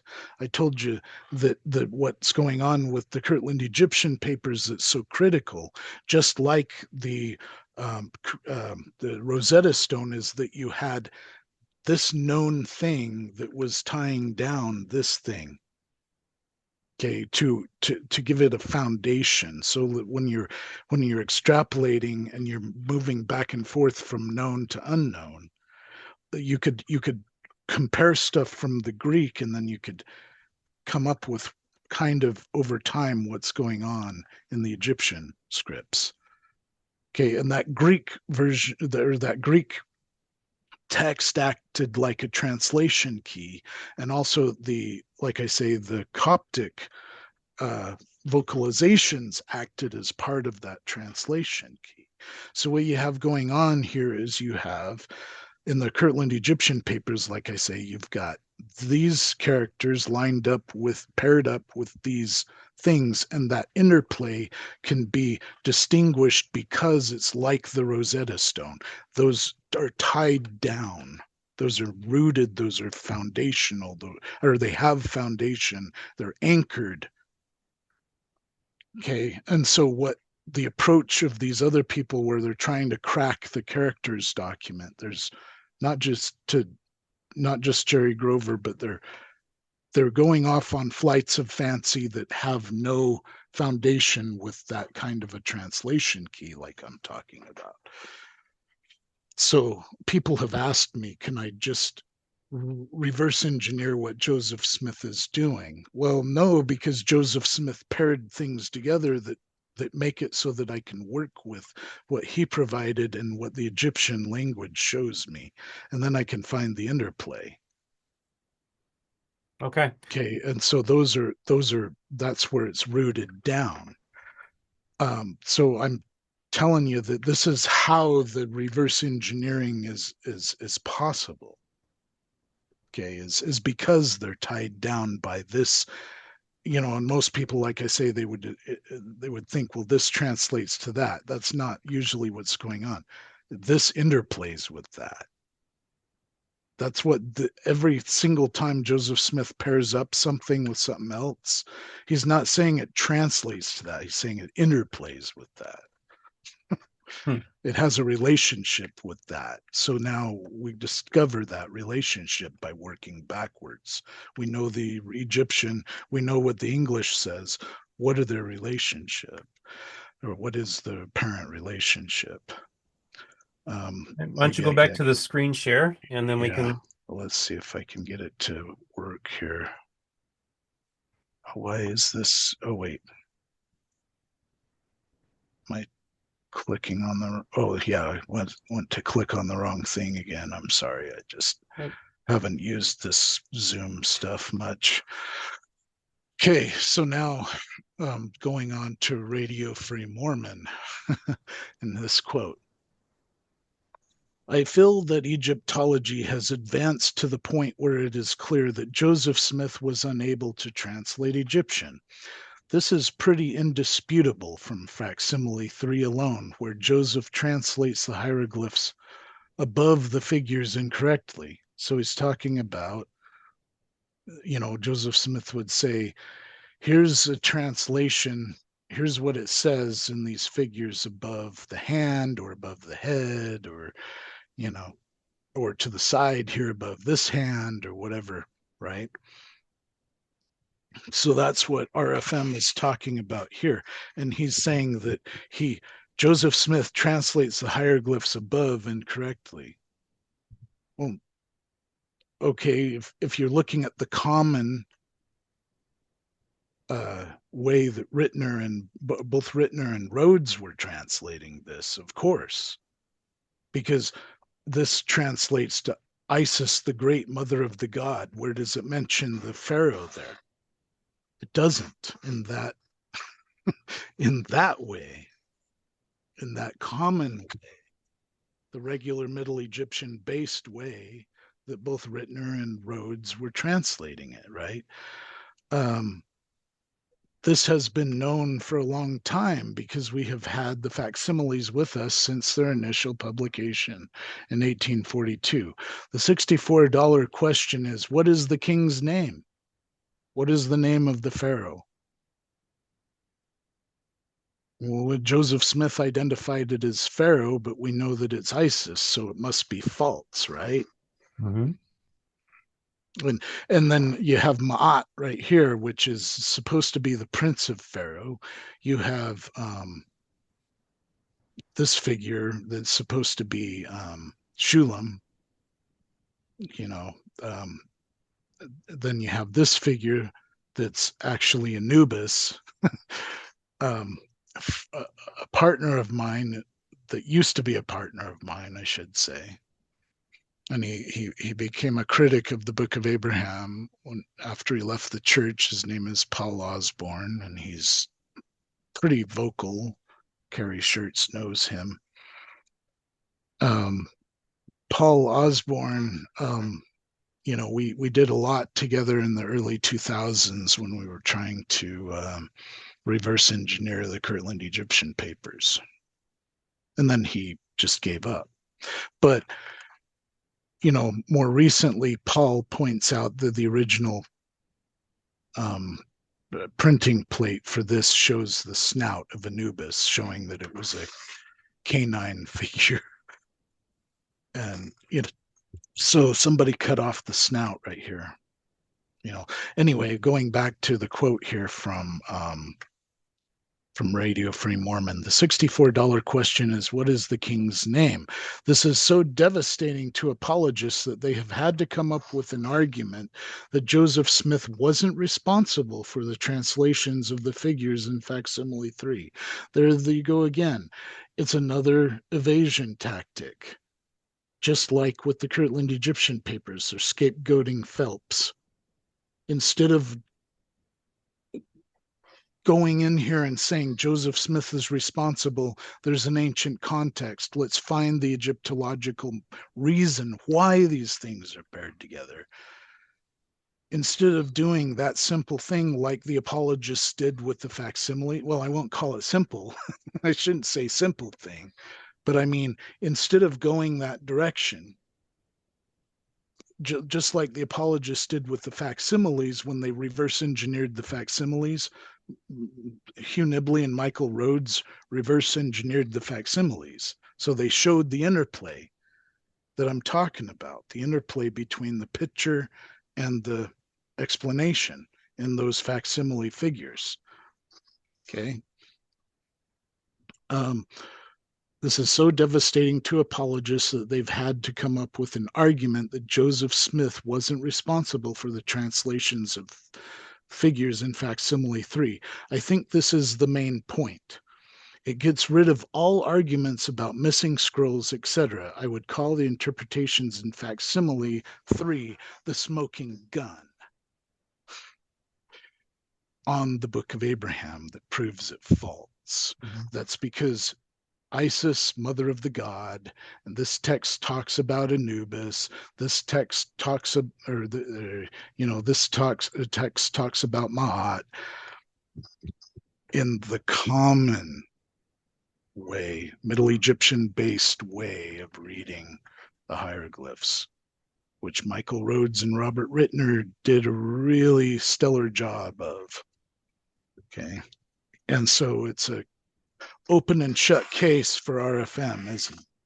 Mhm. But then RFM, he's he's not thinking about Ptolemaic hieroglyphics because he doesn't know what they are. And Robert Rittner was not concentrating on Ptolemaic hieroglyphics because, as far as I can tell, that was not his specialty. The apologists of BYU, like Michael Rhodes, are not concentrating on Ptolemaic hieroglyphics because they are, you know, believe it's an open and shut case, so they have to evade it. So they have to make up crap like in a missing papyrus. So they have to make up crap like blaming it on Phelps, and just like he says here, that Joseph Smith wasn't responsible for the translations. Do you see?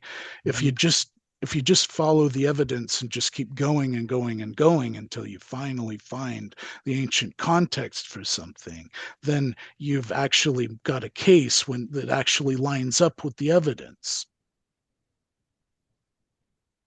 Imagine that. Mhm.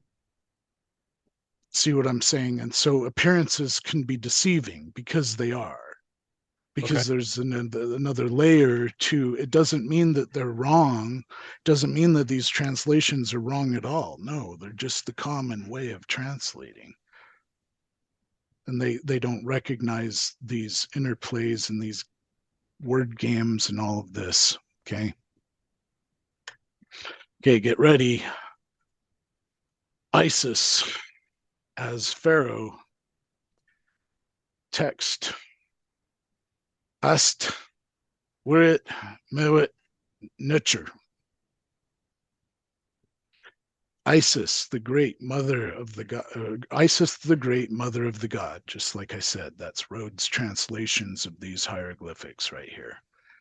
These are the transliterations made by Michael Rhodes in this book. What's the name of the book? It is the Horror Book of Breathings, a translation and commentary. Okay. Um, and when somebody's translating regular Egyptian, the regular way, they'll often use something like this or something like the Budge dictionaries or something like all of the newer kinds of Okay. lexicons and dictionaries that are out there, right? And what Mhm. does this show? It shows the regular common way of translating Egyptian.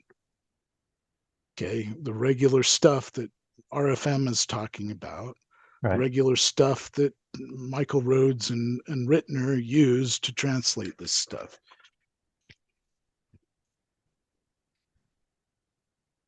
Okay, a Ptolemaic sign list by Dieter Kurth, an Egyptologist that's an expert on, like Francois Gardard, he's an expert on Ptolemaic Egyptian. This, I don't know if you can see some of Well, why don't these. you exit out real quick? Oh, yeah, let's do that. Sorry, I keep forgetting. Let's see, stop share. Okay, Okay, so show the cover of the book again, real quick. yeah, Okay, so is this what you used? this is what I used. Okay, so this is but done by. But there's also online references too. But again, this is a book by Dieter Kurth, who's a German Egyptologist. Okay, Ptolemaic sign list, hieroglyphics used in the temples of the Greco-Roman period of Egypt and their meanings. All right. Okay. Now, take any example of this. These see the curvy snake right there? Mm-hmm. See all the options like I was talking about, the Mm-hmm. vocalization options that are separate from the regular Egyptian uh, uh, regular tra- um, um, The common. traditional common way, and it's got all these other options in the Ptolemaic era. And again, uh, just so nobody can dispute these, it's a common criticism for the critics of the Book of Abraham to say, well, these papyri were not written by the hand of Abraham. They're from the Ptolemaic Greco-Roman era. They date somewhere between 200 BC and 50 AD, more plus or So, minus so whatever. importantly is that the Yeah, papyri date to the time when the Papy- Ptolemaic was being used. papyri date to the time of the Ptolemaic All hieroglyphics. right. So, okay. Right. You've established that. And now Mm-hmm. what's the name of this author? The German author? Dieter Kurth Yeah, is the have you been Egyptologist. in touch with him at all? Is he still around? No, no, Okay. yeah, he's around, but I haven't contacted him directly or anything. Um, so let me share the screen Yeah, again. let's go back to the screen and then we can start seeing what your work is doing here. Okay, so we have the Okay. common Isis, the great mother of God. Yep. And now tell us what the Ptolemaic translation is. Okay. You can see that some of these things commonly in some words in the Ptolemaic era, the words would drop the T, the ending T, the word. Okay. So sometimes it just wasn't pronounced. And these, the egg symbol here, these are both in some of the options, some of the more common options in the Ptolemaic vocalizations is S's. Okay, so multiple S's. In this case, it's these are more. This is like a determinative, but if it actually spells out something, it gives it two S's. Okay, and so here's the word puzzle. Cicerate,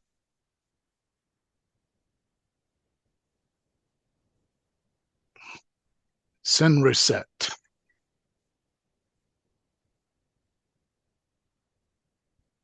pronounced in Greek Sesostris, Okay. also known in Greek as Seusis, another name for Isis, which is the figure for the hieroglyph. Another name for Isis is Sausis, another form of the name Seusis or Cicerate. Sesostris is the Pharaoh of Abraham. Okay. That's so And success. it's a pun. The name, one of the Greek forms of the name Sesostris is a pun on the other form of the name Isis in Greek. Okay. In total, the whole line Seseret and all this, Sesostris Pharaoh Keperkare, divine monarch.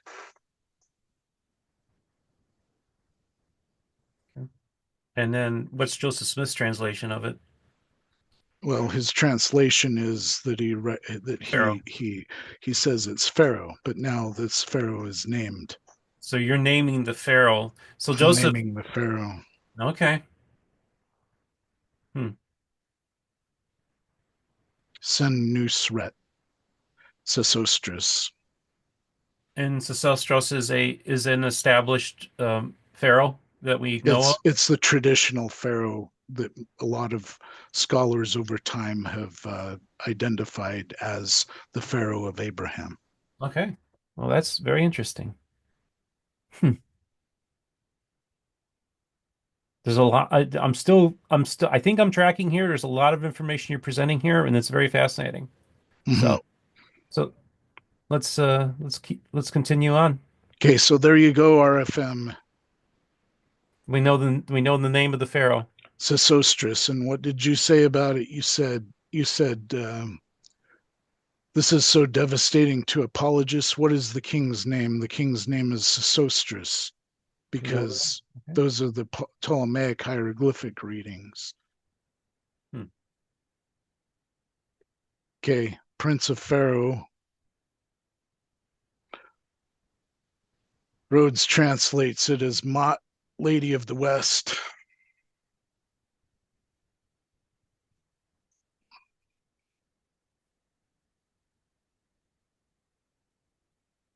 The son of Sesostris is Amenemhat,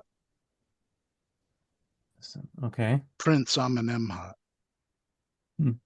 It actually spells out the name Amenemhat. It's just punned because it's backwards. Hmm. Amenemhat. This series right here spells out this, which means prince. All right. Prince Amenemhat, son of Sesostris. Okay, so what we have here is Joseph saying this is a prince of Pharaoh, and now we have Mm-hmm. not only the title of prince, but we also have the name of The the name, prince. the name Okay. of the prince, and it lines up with the name of the pharaoh because it's his son. Hmm.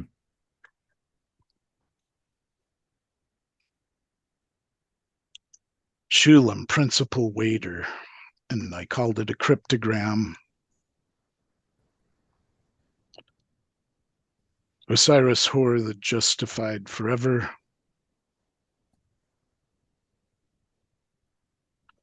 Instead of Shulam, it spells out Shurum, or because more, just like I showed you how, in facsimile to the Kolob hieroglyph or the Knimra hieroglyph spells out KRB. Mhm. This thing spells out with an R, Shurum, Shurum. Hurry, principal, royal household official. And this is kind of like a stamp, kind of like saying, Psh, you know, uh, by divine approval, by word of the king, kind of like the divine right of kings thing, where you know, in Europe, but this is something similar where it's saying, that this is by declaration of the king.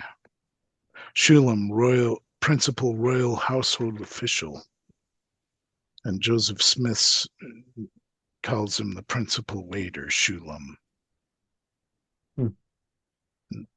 Ptolemaic hieroglyphics, it actually spells out that. Limlaw, prince's servant or slave, facsimile 3 figure 6, Mhm. as Joseph Smith identifies him.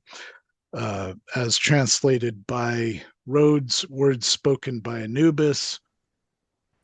Yeah, sorry, Ryan Larson is my friend, but he says that this is a different figure, a cat goddess, because of the shape of the face. Nope, the snout was removed. And this hieroglyph right here shows this hieroglyph is the determinative for Anubis.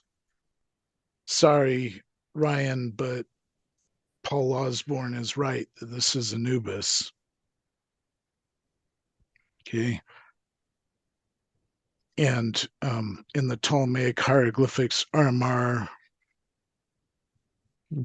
The R sounds standing for the L sound, limla, RM meaning slave, but it's also a play on the late Egyptian Hamhal, which sounds like the name Alimla, Hamhal, meaning servant or slave. Hmm. Alimla, a servant slave made to be the subordinate attendant of the heavenly ruler Amenemhat. The prince's name is mentioned again right here. Hmm.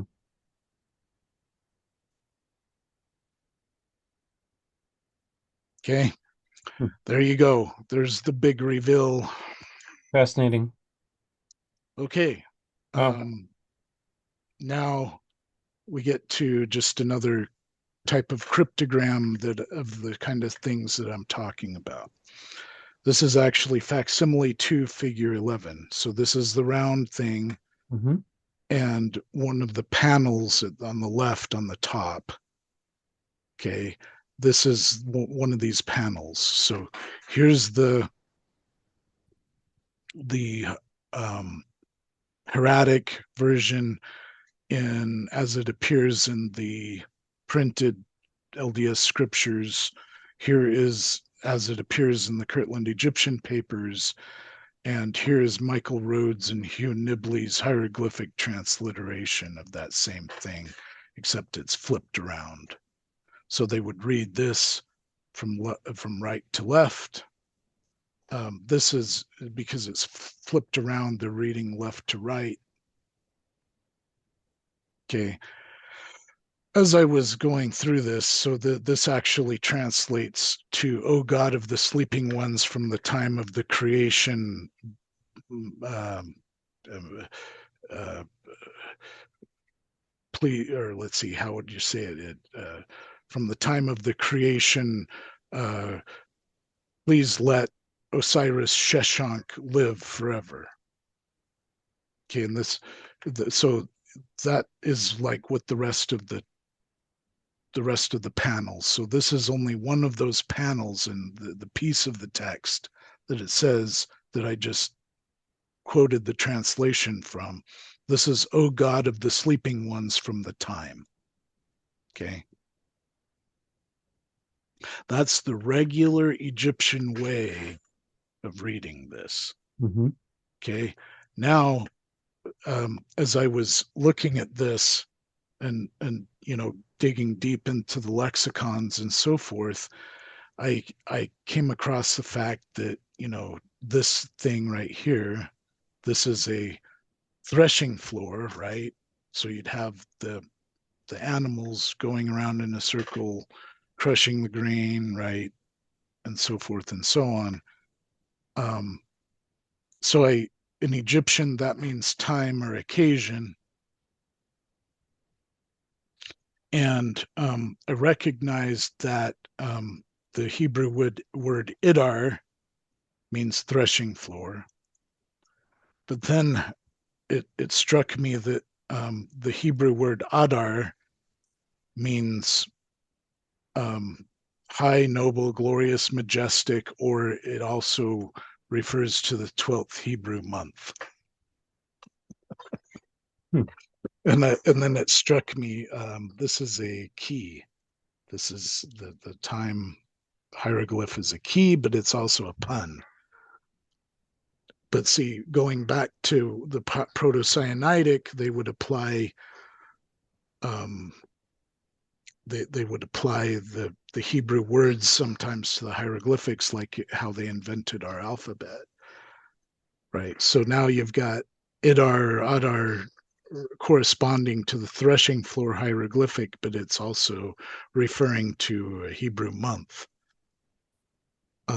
So now going back through these, as I realized what might be happening, I went back through these hieroglyphs here, and I um, took the identity of the hieroglyph and I looked up the Hebrew word for these, for each one, and each one of these forms a pun for each one of the 12 months of the Hebrew calendar.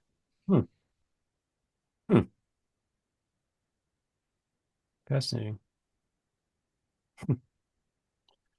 So here's a Ptolemaic Egyptian doing word interplay between where there's one level of O God of the Sleeping Ones from the time where it spells out something, but then when you actually realize that this is actually has the second layer to the hieroglyphics with the Hebrew readings, it's a Hebrew calendar. Hmm. Fascinating. 80% puns on the. And now here's something from the Kirtland Egyptian papers. Um, and this is just one of the symbols that is paired up with a, kind of a vocalization, and everybody's going, that makes no sense until you like really start to think and you go, okay, well, Joseph Smith was responsible for this, not Phelps. Hmm. Okay, the translation is hell or the unseen world or the domain of Lucifer and so forth, in meaning hell or Hades. Okay, but the vocalization that Joseph Smith gave it was Datu Hades. Mm-hmm.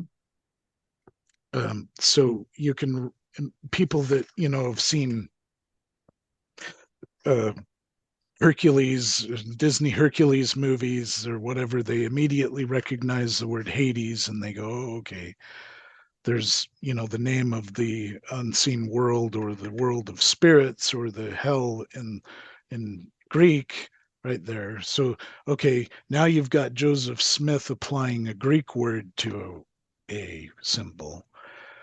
But then what is this? Datu. Remember, this was before.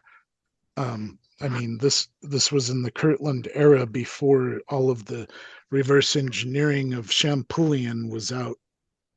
And the common thing. People like Anthon, they didn't even have really access Right. to Champollion's reverse engineering stuff. But here you have Joseph Smith giving a form of the word doit or doit because maybe the T wasn't pronounced in the Ptolemaic.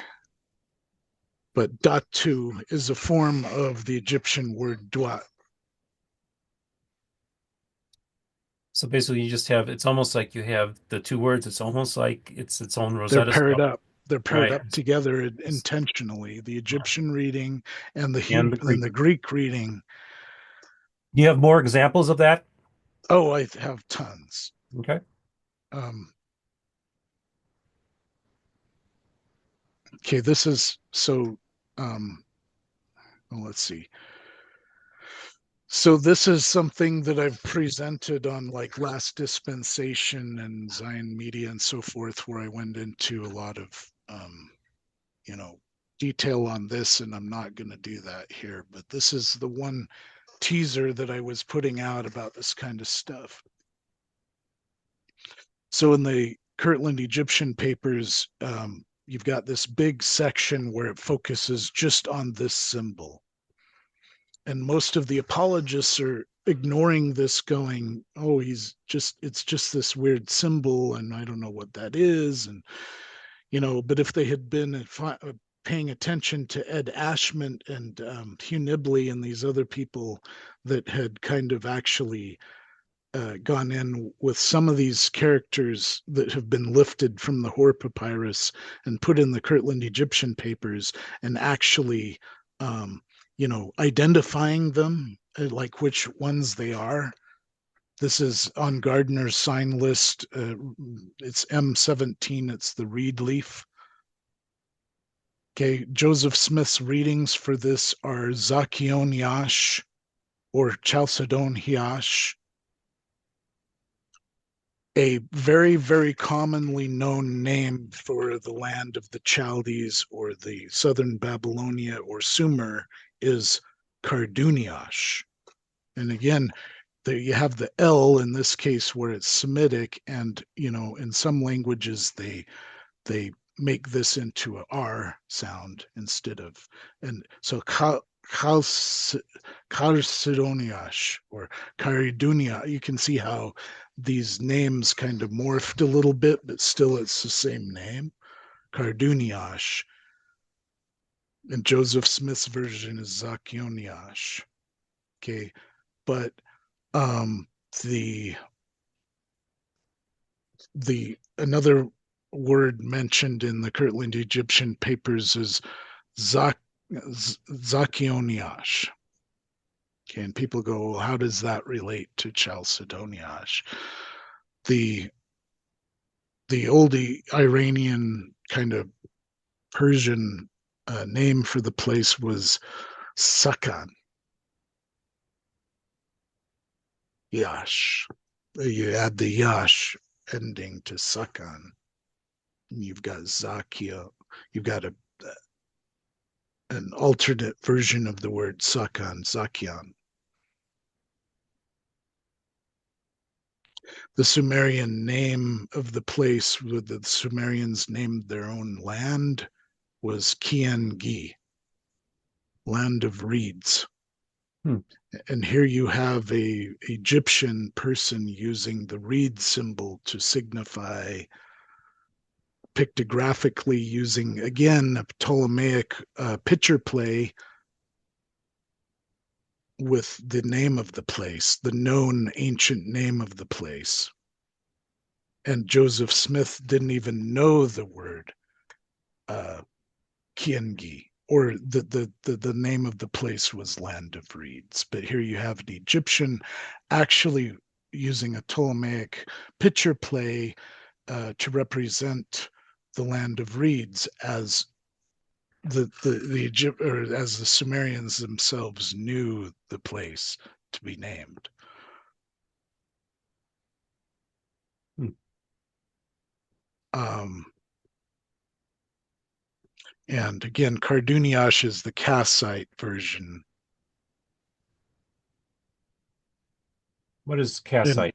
What is Kassite, well, the Kassites were a group of people that kind of moved into southern Babylonia, um, kind of, I can't remember exactly, but it was kind of after the Sumerian time period. But the point is um, here we have here we have Joseph Smith identifying the Kassite name of the place.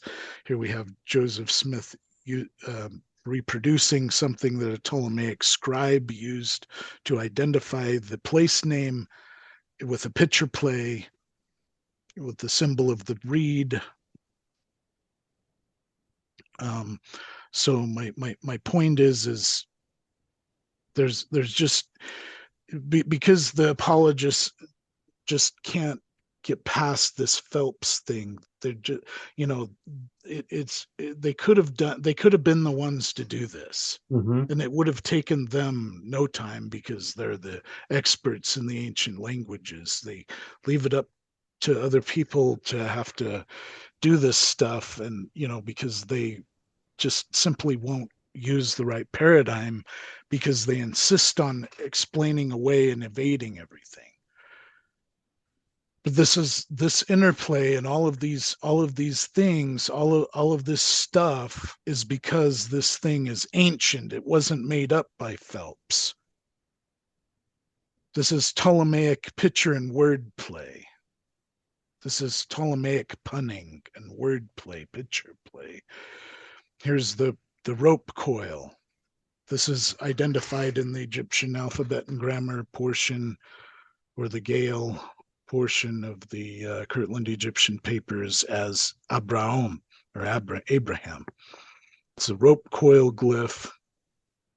Um, it's the Egyptian letter W, but when you apply the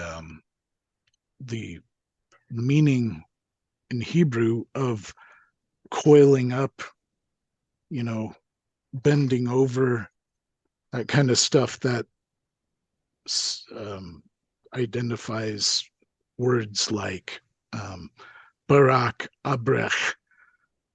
They're all words that sound a heck of a lot like the name Abraham, and so they're puns, they're word plays between the name Abraham and the ABRK type of Semitic roots. And the quail chick, same thing. There's some interplay there because the quail chick is the alternate letter W. Um, and incidentally, I should go back up here. Okay, you notice that here's this curvy thing looking thing, um, and that's a rope coil, looks like a comma.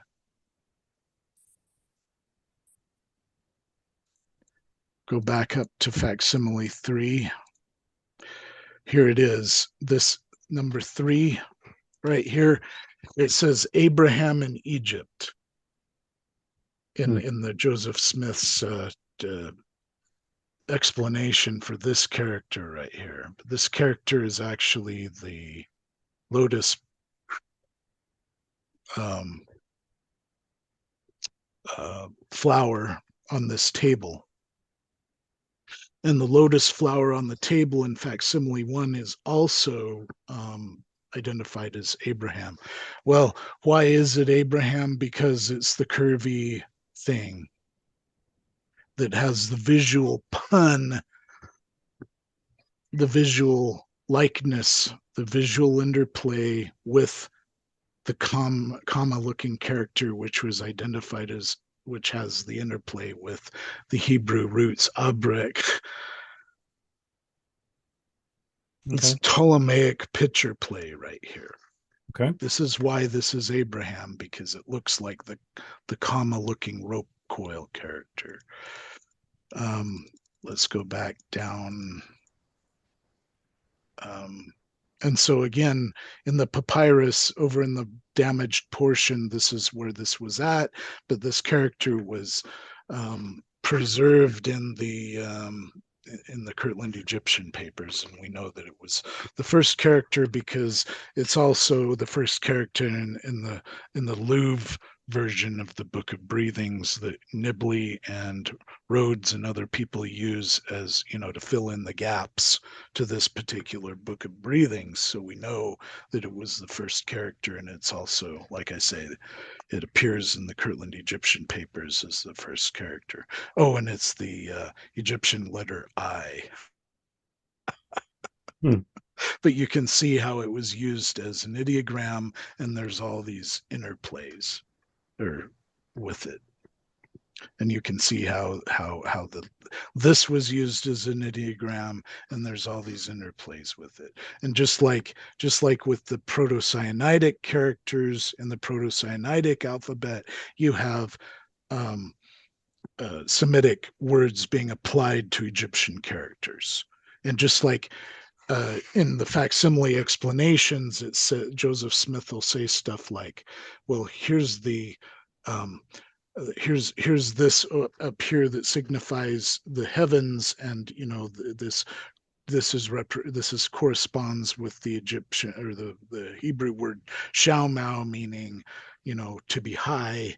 And so there's Joseph Smith once again doing this Ptolemaic or reproducing this Ptolemaic thing where he's applying Semitic words to Egyptian characters in the facsimile explanations. He does the same thing with the Sokar character, which is the mummy in facsimile 2, where he's coming out of his wrappings and he's a bird and he's extending his wings and he's extending them out. And Joseph Smith says that represents the rakia, or the way Joseph Smith transliterates is it's the rakuyang, which is kind of the Sephardic Hebrew version of the word rakia, which means expanse of the heavens, which means the firmament. That's the word used in the Hebrew Bible for firmament. And so here's Joseph Smith applying, once again, Hebrew words as vocalizations to Egyptian characters. And here's the Ptolemaic and he Semitic and Egyptian interplay, puns back and forth between words.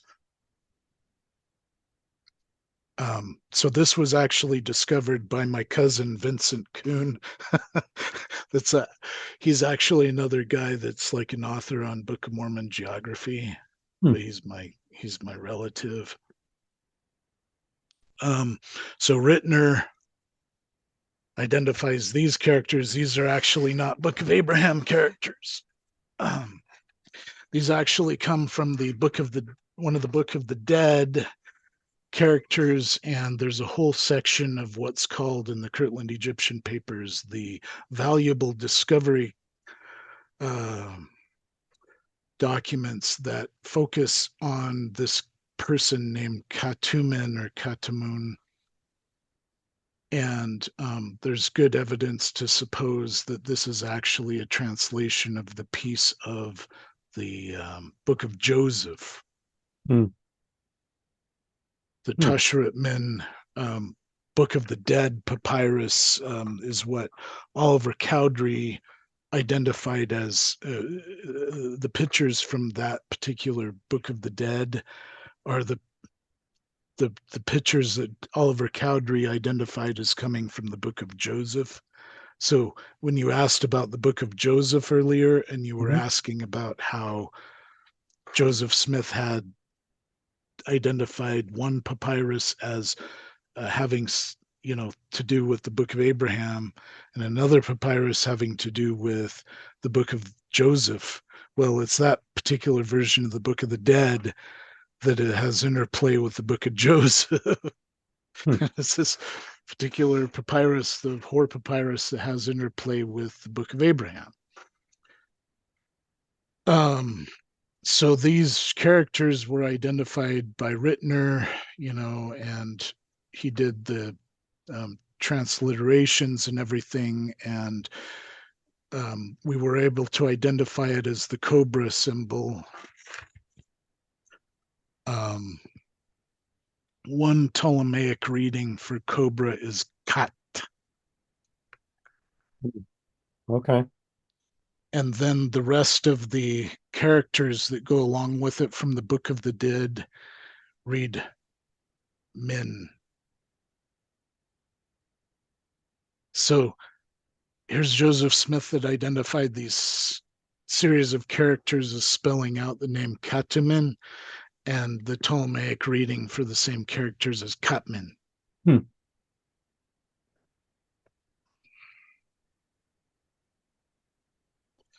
Okay, now we're going to go a little bit back to the Proto-Sinaitic alphabet. Joseph Smith came up with this. So this was like from that chart that I showed you that was from the Proto-Sinaitic, which had the figure of the guy with its hand upraised. This is also the Egyptian Ka symbol, but in Hebrew, this corresponds to Hillel or Hallel, um, from the word hallelujah, meaning joyous, uh, or whatever, jubilant, rejoicing. Um, so, but some of the names are Ha or Ho, and these different names were applied by Joseph Smith to this character too. Ho Ha, there it is, right there. Mhm. It even interplays with that alphabet. And here's where it is on the papyrus in these um, um, columns.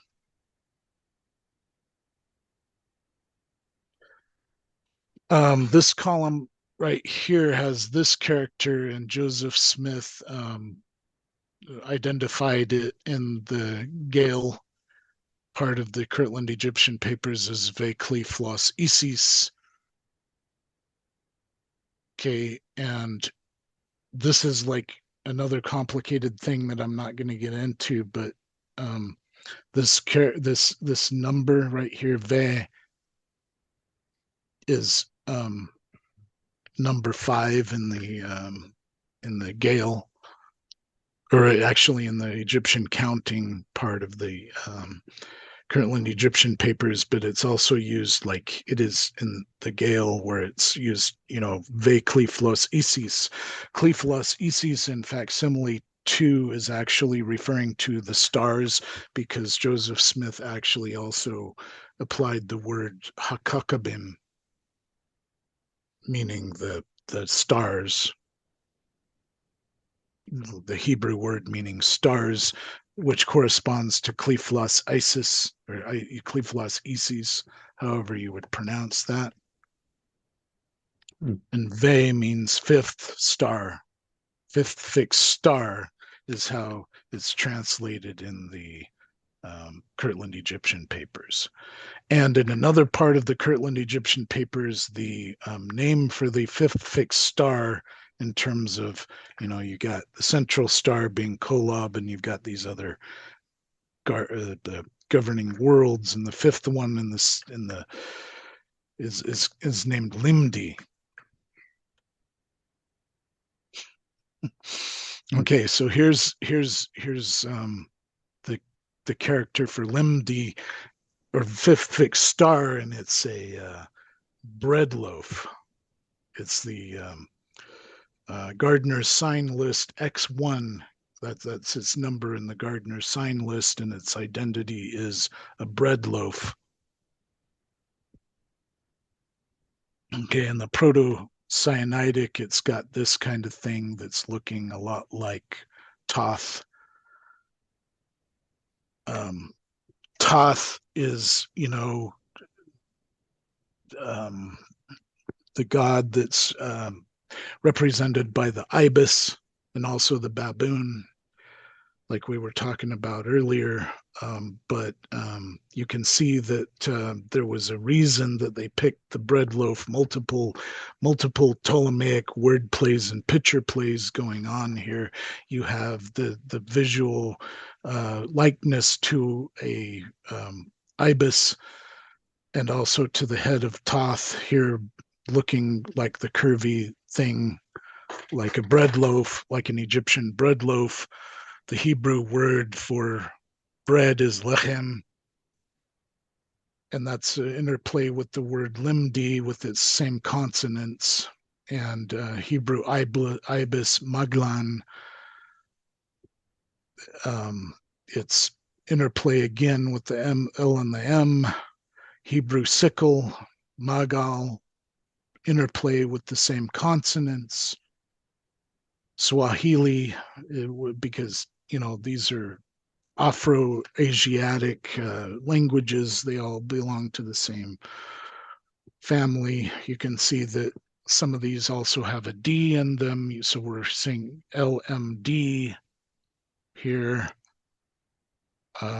It's all Ptolemaic. It's all Ptolemaic word and picture play here going on. That's why the bread loaf is and also the Hebrew word lechem.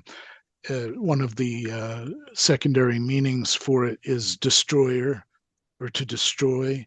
One of the identities of Thoth is that he's the destroyer.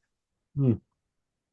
Okay, it's all the meaning play, picture play, word play between Egyptian, between Hebrew, between Semitic. These people, between Greek and and Semitic, between Kassite and Semitic, between,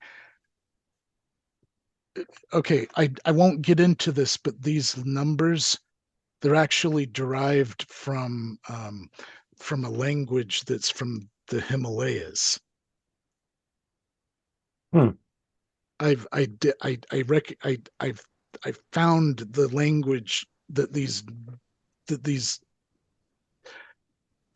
number pronunciations in the Gale, or in the Kirtland Egyptian papers, come from, and they're actually it's a Sino-Tibetan and Indo-European uh, uh, hybrid set of numbers, and the place where the Sino-Tibetan language family comes from, or Sino-Tibetan meaning the Tibetan and Chinese language family, and the Indo-European language family, the place where they cross over is right there in the Himalayan region. Okay, so the reason that these languages are all appearing in here is because these priests had um, a library system from all over Egypt in their temples that all had access to the same books that were in the Library of Alexandria. And so they would make copies and distribute them to all these temples throughout Egypt. And then whenever somebody would come into Egypt, they would seize their books, they would copy them, and then they would keep the original and they give the copy to them back. And then they'd put the copy in the Library of Alexandria. So you got all these people coming along the Silk Road. You got all these Okay, so people that's how coming they would in. have been exposed to Yeah, that number yeah, system. Okay. right. So now you have Ja'oe, which in the facsimile 2 is the four sons of Horus, or the four different directions. They're represented by the four colors of the different directions. The Chinese also have the four colors and the four guardians of the different directions, which correspond to the four sons of Horus. You've got in the Egyptian alphabet and grammar, in the Gale, you've got this kind of wheel looking thing that's also called Ja'oe, which signifies the earth. Then you have, that's just the same version of the Gardener's sign list, hieroglyph oath number 039, which is pronounced in the Egyptian anyway, it's pronounced Niut.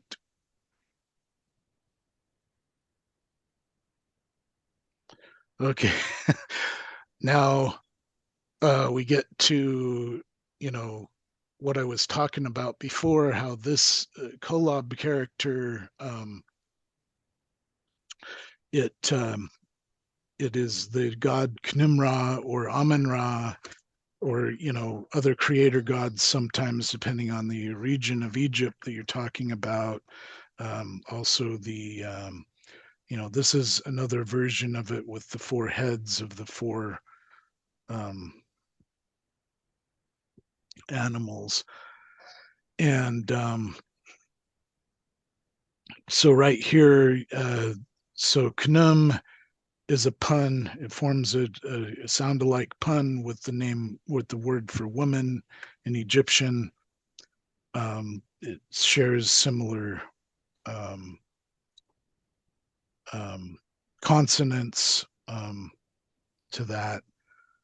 Kolob also has some the word kolob or karab, in depending on the Semitic language that we're dealing with, they have some interplay with the idea. Again, kolob meaning God said it's kolob because it's near unto me, but then the Hebrew word for near is krb. One sense is to be intimate or having help meet, you know, mirror image, this kind of idea. And you can see that there's the mirror image here where you've got this slice down the middle, you've got a seated figure, and that's mirror image right there. Right here, this is in the Hor Papyrus. I mean, this is again the figure from Facsimile 2. The Hor Papyrus, this is the figure for Kolob that's identified in the Egyptian alphabet and grammar. And this is Gardner's sign list B1 for the seated woman figure. So, and also I should mention that in Egyptian mythology, Knumra is the patron god of childbirth, in addition to being the creator god. So you can see that there's mythological thematic play There's wordplay going on between the two words and the consonants. There's this looks like this cut in half. Hmm. So there's this visual punning, this visual thing going on between these two things. I mean, so um so now yeah, I mean there's a lot there, but going back to these to just kind of tie this together. Um right now, so I was able to crack those first two, like I was saying, with the the the reed symbol and the um the rope coil symbol. Those are the first two. But now, in this book, Michael Rhodes, he was able to provide the characters that are actually missing here Mm. in this lacuna, because he was able to look at, like I say, the Louvre version of a book of breathings from the Louvre Museum, and he was able to fill in these gaps. Um, and Rittner was also able to fill in the gaps in some cases. And so, point being, I am currently working on, and it's a part that kind of held up my book because I had this discovery where I was able to finally crack what's going on between these the word picture play stuff going on, but it's actually, in this case, it's between the it's between some vocalizations in Greek and Hebrew for this character, along with its Egyptian meaning, the correspondence there, and then it ties into a number of things here, a number of concepts and words in these verses, and this happens with each one of these. And so again, it's the same exact thing. It's these Ptolemaic word and picture plays between these different languages and these vocalizations and these languages and these. So what you've got, you don't have the text of the Book of Abraham here. You've got a you've got a Ptolemaic Egyptian priest that was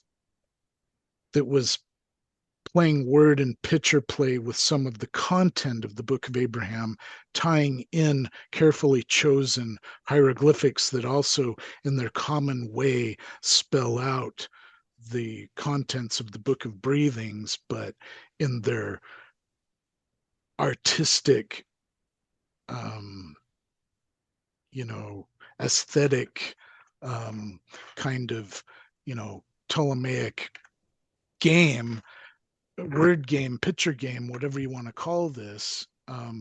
They did all this interplay between these characters and these things. So they don't translate to this, but in a sense they can stand for it in a way where they have these interplays with it. And so you don't have a text of the Book of Abraham here, but you certainly have a series of characters that interplay with key themes from the text Okay. Hmm. deliberately. Deliberately. Hmm. And so, is it the Book of Abraham text? No. Is it the Book of Abraham? It's it's a Ptolemaic word game with the Book of Abraham text deliberately. Is this does this tie in at all with kind of, I mean, when some people use like the term the catalyst theory, Yeah, that's exactly what it is. That's exactly. Okay. exactly. So, but see, when they talk about catalyst, what they're thinking is this. They're thinking, okay, here's some unrelated Egyptian documents. Hmm. And these unrelated Egyptian documents, Joseph Smith just stared at them, and because they happened to be from ancient Egypt, he got a revelation on something Right. about ancient Egypt. That's the usual. Uh, Right. So in other words, that that's the was the catalyst. usual. What you're saying Yeah, is the actual I'm symbols were the catalysts. I'm saying that these symbols are interplayed with Okay. the Book of Abraham text in these ways, in these artistic kind of Ptolemaic, like I say, word play, picture play kind of interactions, like these guys are doing here, or this priest is doing here. And so it is directly connected to the text of the Book of Abraham, figuratively, symbolically, wordplay, interplay. You pick the word. Okay, so this is why this is functional.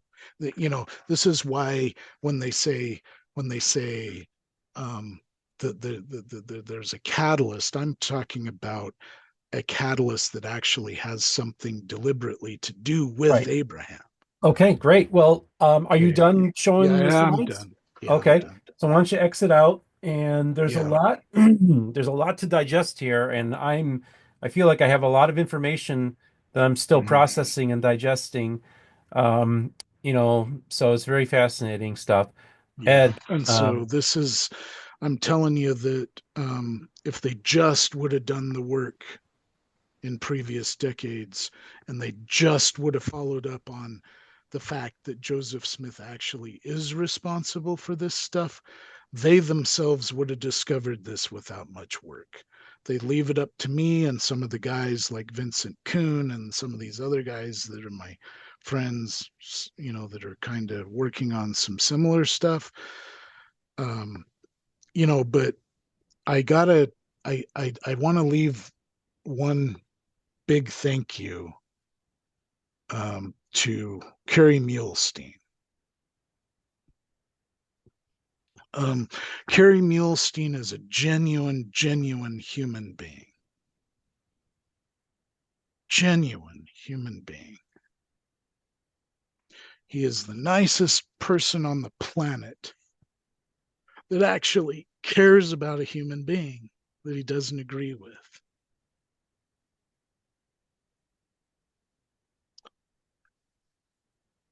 The Phelps um, scapegoating, the making dragging Phelps's good name through the mud. Yeah, he left the church for a while, but he was a faithful guy while he was needed in terms of being a scribe, and doing everything that he needed to do. And, for all intents and purposes, this church is a church of um, councils. And so whether some of these revelations came from Phelps and Joseph Smith all working together in the same council, who cares? But Phelps would have been a source of revelation in Egyptian in the all these Egyptian things in addition to Joseph Smith, if that was the case. So scapegoating him isn't going to go very far. This needs to stop. People need to take this stuff seriously, um, and that's it. go ahead. When is this book coming out, by the way? Because of the setback that I won't call it a setback, because of the discoveries I made where I was able to reverse engineer some of the more of the key figures there that align with the actual Book of Abraham text, and I've cracked those pieces. That chapter is still in the works, so the book is, in terms of the timeline, it's set back. This is why I wanted to kind of do this also, because it's taking so long. I kind of wanted to have a timestamp as well, visually, a record of my information. I don't know. I mean, I'm just doing the best I can, and every estimate that I've given, I just keep extending out the timeline. So and then I keep changing the title too. I've Yeah, changed the and title that's so twice. common in It's this. like it's It's like so common. Joseph, but my friend Jack Lyon, who used to work for Deseret Book, and he's an editor and a kind of a publisher, he told me you got to change the name of that book again. Sorry. So he's like, you got to have a simple name. So I mean, I talked this over with him, and so I'm still gonna go through Digital Legend though for the Okay. publisher, but So, the like I say, it's now called Joseph Smith's Egyptian Deciphered. It's a okay. nice, solid, concise title. But yeah, okay, great. Yeah, Well, I'm going to have links to some of the stuff that we discussed today. Ed, I want to yeah. thank you so much for coming on the program today. Thank you. Sorry it took so long, but it was just When what it is. get all the information out there. So, folks, Yeah. I'd like to hear what you have to say about this presentation today. I'd love to hear your comments. And we have links in the descriptions, like I said. And for those of you who'd like to financially support the channel, I do have links there as well. For those of you who have been contributing to the channel, I want to thank you. Couldn't do it without you. So this is great. And this was the last day of May that we filmed this on. And this will probably come out in the next week or so. And just remember, the most important thing is this: all the voices of the restoration will be heard here on Mormon Book Reviews.